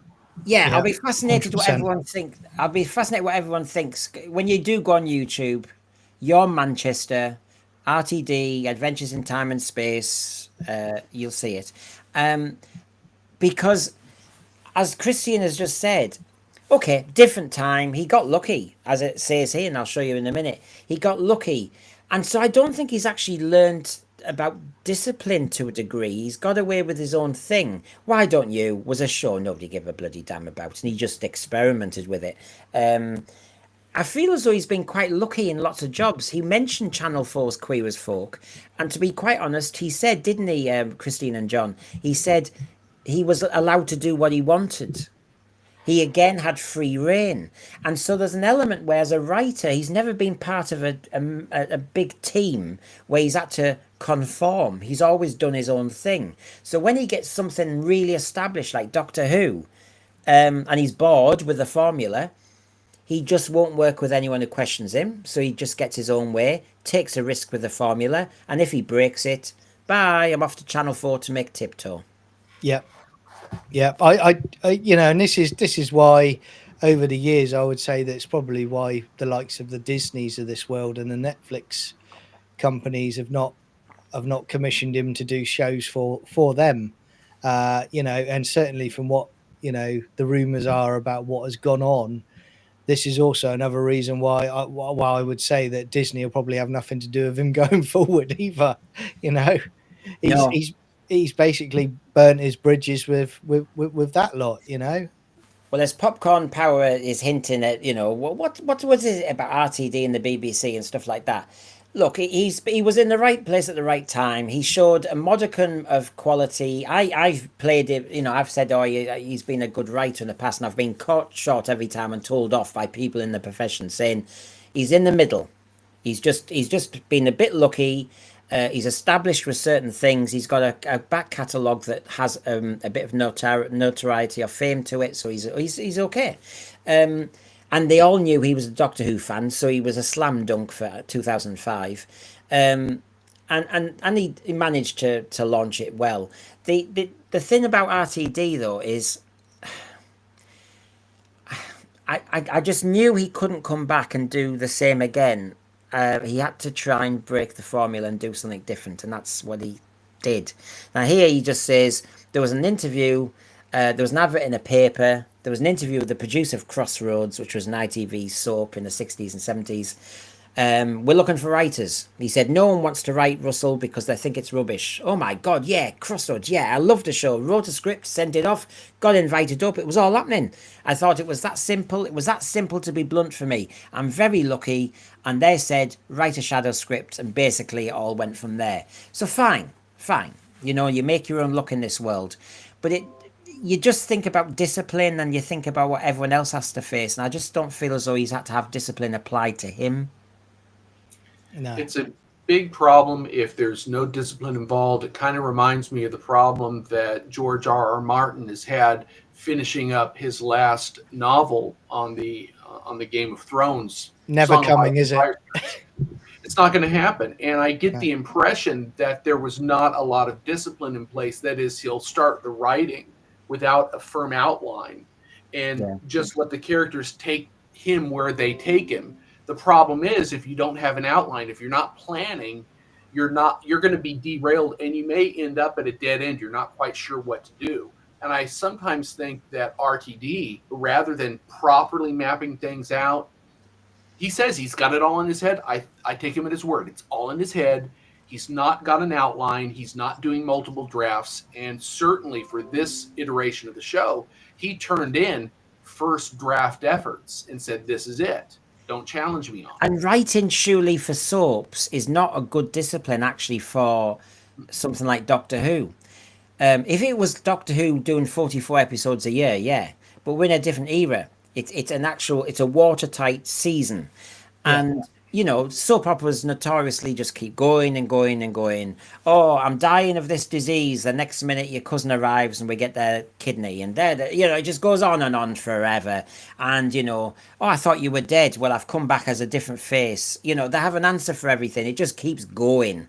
We think regeneration is amazing to keep Doctor Who going. But basically, in soap opera, you just make it up as you go along and just keep going. If there's not a funeral, there's a christening. If there's not a christening, there's a wedding. If there's not a wedding, there's a cancelled wedding. It just goes on. And that was his training. Yeah. Sorry. So my point is, his training is the Doctor has a friend he might meet in season 3. Ooh, it's a bit like, you know, in EastEnders, they go on holiday to Brighton. It's like, oh, no. You need to really, as Christian was saying, have a tight structure, a watertight season, watertight narratives within that season, beginning, middle, end, character development, worlds built. Not this kind of lazy, what I'll do is I'll say, who's that character there who keeps appearing by the taxi outside the Queen Vic? Oh, Mrs. Flood. Oh, no, that's soap tricks. Yeah. And I think is basically he's learned soap tricks to apply to Doctor Who. I think you're right. And I think just to back up what you guys have said, I mean, you look at Doctor Who, and this is where you were saying a few minutes ago, Brendan, about the fact that him and Moffat and Chibnall, they got bored with the format of Doctor Who. They are no longer writing to fit within the structure of Doctor Who. They are changing Doctor Who because they're unable to have their writing style fit within that structure and that universe and that world building of Doctor Who. So that's why everything's been changed. You know, you also look at the characters. You know, you had the Rani back, and it wasn't the Rani. I think he started that second season, the scripts for it, and he had female villain number 1, female villain number 2. And all he did is he just goes, right, I'll call them the Rani, 2 different versions by generation. They're avatars for what I'm actually talking about, but they're not actually the Rani at all in character at all. And that's what he does. I think he knew that he couldn't write sci-fi, and he knew that he couldn't write within the confines of a Doctor Who story. So he's changed that completely to write what he wanted to write, because it's overflown from the actual show. I love what you're saying, John. I think that's absolutely the case. A good writer will tailor their style to service whatever enterprise they're engaged in. Yeah. A bad writer will try and tailor that show to service them. Yeah, that's what he's done. So basically, everybody, why don't you? He shifted its format. The Grand, he shifted its format. Doctor Who, he shifted his format. Anything else was his own stuff, was his own show, and nobody can question you. And a lot of it on Channel 4, where basically you can run to the hills, go on, there's the budget, get on with it. So basically, he hasn't had to show that discipline. And that's a shame, really. And I go back to, he's addicted to work. He said he stopped drinking, hasn't had a holiday in 14 years. And you just think, that's not a healthy role model, really, RTD. You know, that's not healthy for your brain, for your ideas, for your own personal growth. That's not. Everybody needs a holiday. You know, a break from Doctor Who, a break from making TV. Julie here. Well, I did flash it up there. Let's have a look. The Rani was his one chance to do something menacing in quality. He chose to let Omega eat her. What can you say? The thing is, Julie, yeah, but there was a Rani still left, and you think, I know nothing, but you know, you've got Anita Dobson, who's been, I assume she was building up to this big climax, you know, and you know, suddenly she sees a script where in her big climax there's another actress also playing her role, and she also plays the stronger version of her role. I don't know, it's a bit really. I'd have been furious myself, but anyway, you know, that's not looking after anyone, is it? I mean, why did we need two Ranis? Why did, as Julie said, did we need two Ranis and an Omega? I mean, it's almost like playing top trumps, Doctor Who. For his two Ronnies skit, you know, that was why.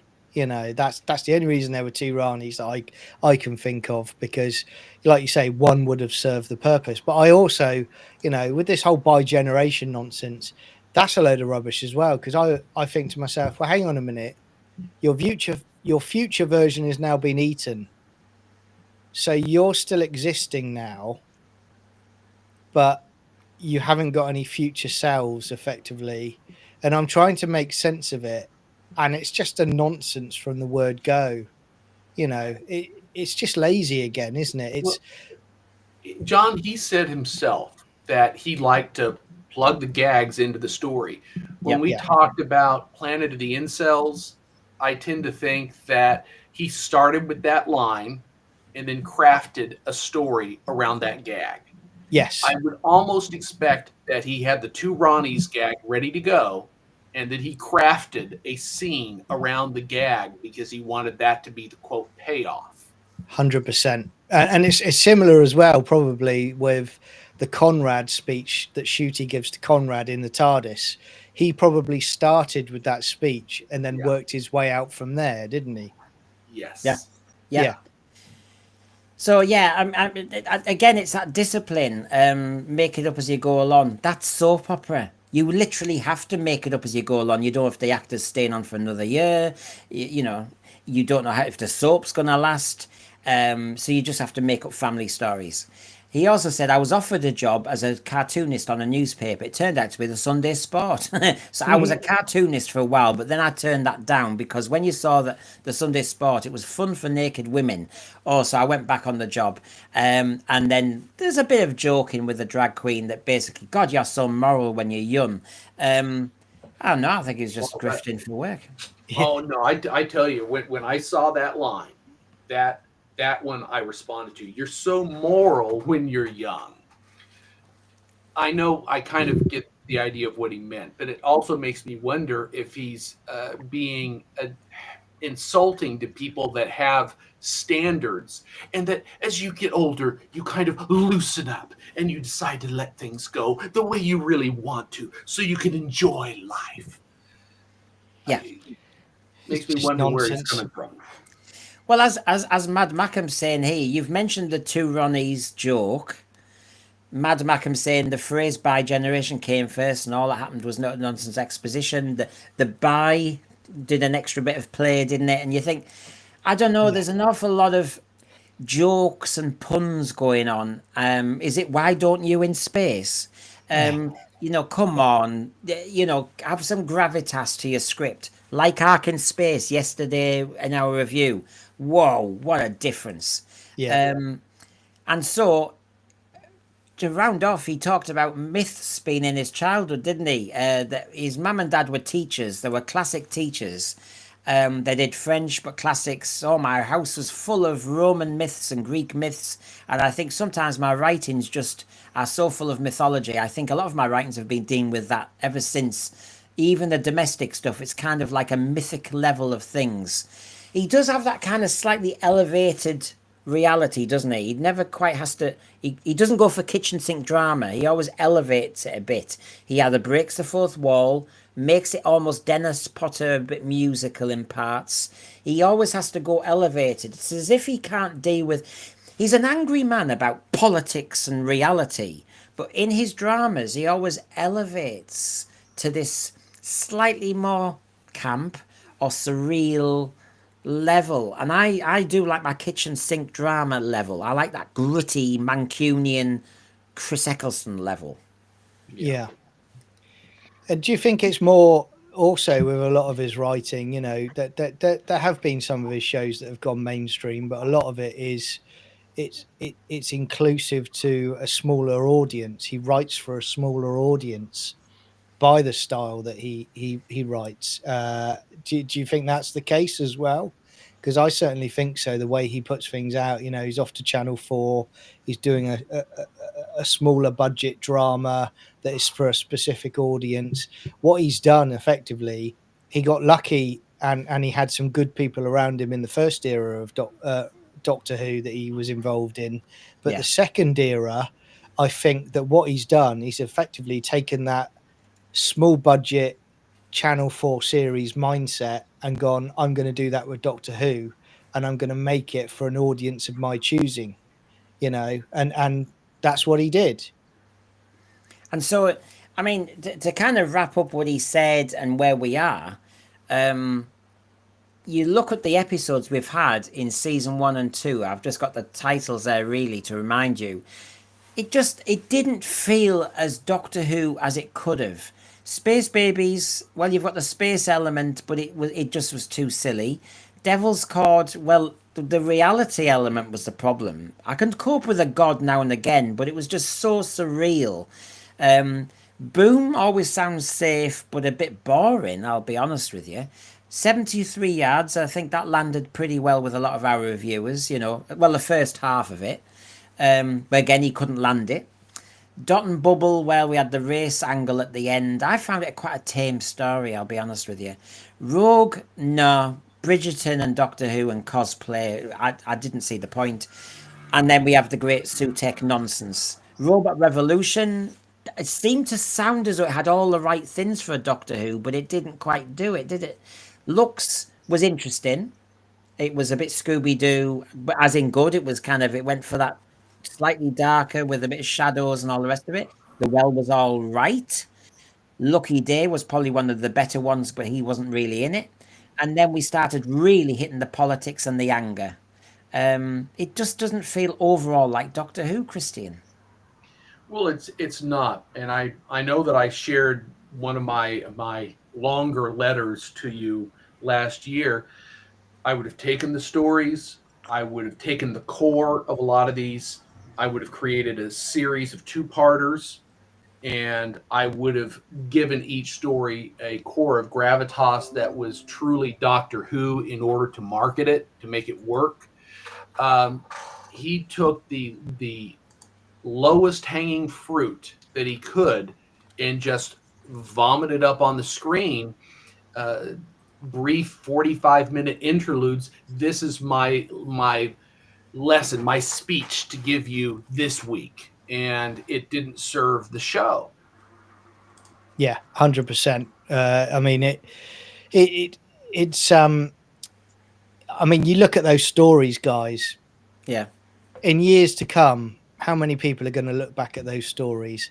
Apart from, you know, when we have the court hearing at The Hague, you know, who is going to look at that? You know, it's terrible stuff. You know, there's a very small audience for it. There's a reason why we go back to classic Doctor Who.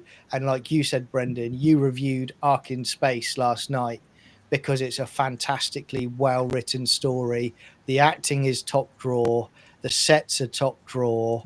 You know, it is just a phenomenal story. That's why it's so well regarded, and that's why people go back to it, and they'll be going back to it over the next 50 years. Over the next 50 years, I'd be amazed at the number of people that are even trying to seek out this stuff. In fact, it's such a shame that we have missing episodes, but we've got this, you know. Yeah. Well, I think what will happen is people will go back and visit these episodes 50 years from now to remind an audience what not to do. Never do it again. Kind of like we were looking back at some of the McCoy era installments that people kind of joke about because there was a certain camp element involved in it. Yeah. And that's what they're going to be doing with the Gatwa run of episodes. This is how not to do Doctor Who. Absolutely. So what I try and do is this. I go, this is kind of what the argument has been Doctor Who of recent years.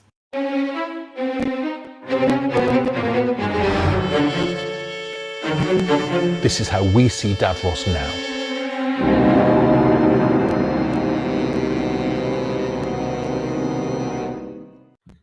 Yeah, that's been the problem. This is how it was before, and this is why we can't join the two dots.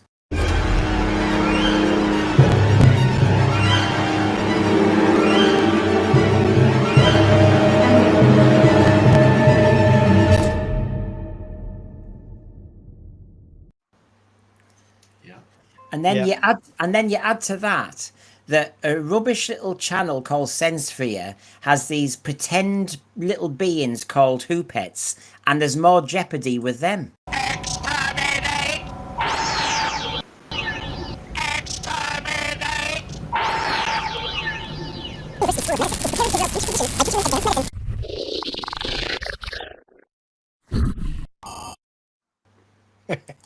Yeah. Yeah, there you go. I've summed it up. There's more jeopardy watching the fate of the Who Pets than there is with any of the characters in the last two runs of Doctor Who. Yeah, exactly. And so there's been some fantastic comments in the thread. Hopefully I've kept up with you all. Domgo, could you imagine RTD and Bad Wolf producing anything like the quality of the Ark in Space? And actually, if you didn't see my Ark in Space review, one of the segments I do is the message, where we imagine if RTD had got his hands on the Ark in Space script. So we do actually reference what you're saying there. Jess, when power is given to those who choose to garnish their own egos, their own narcissism and self-righteous pomposity. Oh, you can tell you're a writer. That's good. Michael Hallett, all the fans of 13 and 15 don't seem to be buying the merchandise. I'm kind of now tempted myself to buy a 15 figure and shove it in the loft. I won't. Chris Lawley, RTD wrote this for those who have taken over the Canal Street audience. I mean, he did say that the tiptoe is everything he said about all those political issues are all going to be in tiptoe. Yeah. All of them. Trump, reform, everything. It's all there. So, folks, that was the news that was on Wednesday, the 2nd of July. Hopefully, we've entertained, we've been informative, and as usual, we've done our best to be fair and reasonable. Thank you very much, Christian, Divine and Dragon. Thank you very much for your time. And obviously, John, you found this amazing nugget. I don't know where you found this, your Manchester YouTube interview that everyone's going to look at now. But obviously, Sci-Fi Chronicles 79, everybody please go there, subscribe, have a look at what John's doing on his channel, and I'll just put your thing back up. Go on, John, what you're up to? Thank you. I really appreciate it. So my channel we're doing Doctor Who reviews from 1963 to present day. We've just done the Dalek invasion of Earth. Sunday nights, I do a live Stargate SG-1 watch along where you can watch the episode in our Discord with us for no charge. And we comment along as we're watching it. And then I do movie reviews, and then I do a Friday night, which is just talking about the latest entertainment news, movie trailers and breakdowns. So check it out if you're into all that stuff. And could I also say as well, if you haven't already, could you like, subscribe and share this channel? Because Brendan does a hell of a lot of work for this channel. I mean, just for today, you wouldn't believe the amount of work and the amount of hours he's put in. So if you haven't already, please like and subscribe and share, because he really does put in a lot of time, and those likes, subscribes and shares help the channel grow. And you know, one day he might get his own tropical island. So thanks very much. You're here. I'm ready for a visit to that tropical island. Yeah, exactly. Well, thank you for that. But Phil Lowen says, I haven't seen your stream. Have you ever thought of taking up teaching? I know. I love, this is what I mean. It's enjoyable to do when you've got a lovely bunch of people watching us and joining in, and we all have a joke. We don't take ourselves too seriously. I'll have my little moment, but I'll get off my high horse and realise it's a small channel. We're just talking about Doctor Who. Get over yourselves. Do you know what I mean? We do. So having texted my source today, they were laughing about HP source and that. So I immediately, with garbage, did this. And I think this is the whole point. We take the mick. How many streams out there go, I've got a source. Here's a source. I know RTD's pillow. I know the person who speaks to RTD every minute of the day. I know Stephen Moffat's nanny. You know, all this stuff. And you go, oh, get over yourself. I do actually have, and you know, a really well-connected source and lovely person. And we laugh.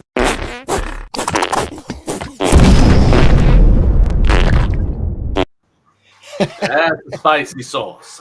That's all we need. We want to laugh. Thank you, everybody. Is that what he's making you do? Have you got to run the source run before you can actually meet him and actually get some information out of him? Exploding sauce bottles before you get to him. And of course, pronouns: he, him, she, her. I always say he, him, because I have to pick something. I'm not going to do they. But yeah, there you go. I'll know more later on, but you know, it's fun anyway. I've got so much more from my discussion. I haven't had time yet to even break it down, but thank you, everybody. Really loved it. Grant G, you said I want the Who Pets. Have you just joined us? Grant G, we've had the Who Pets on all night.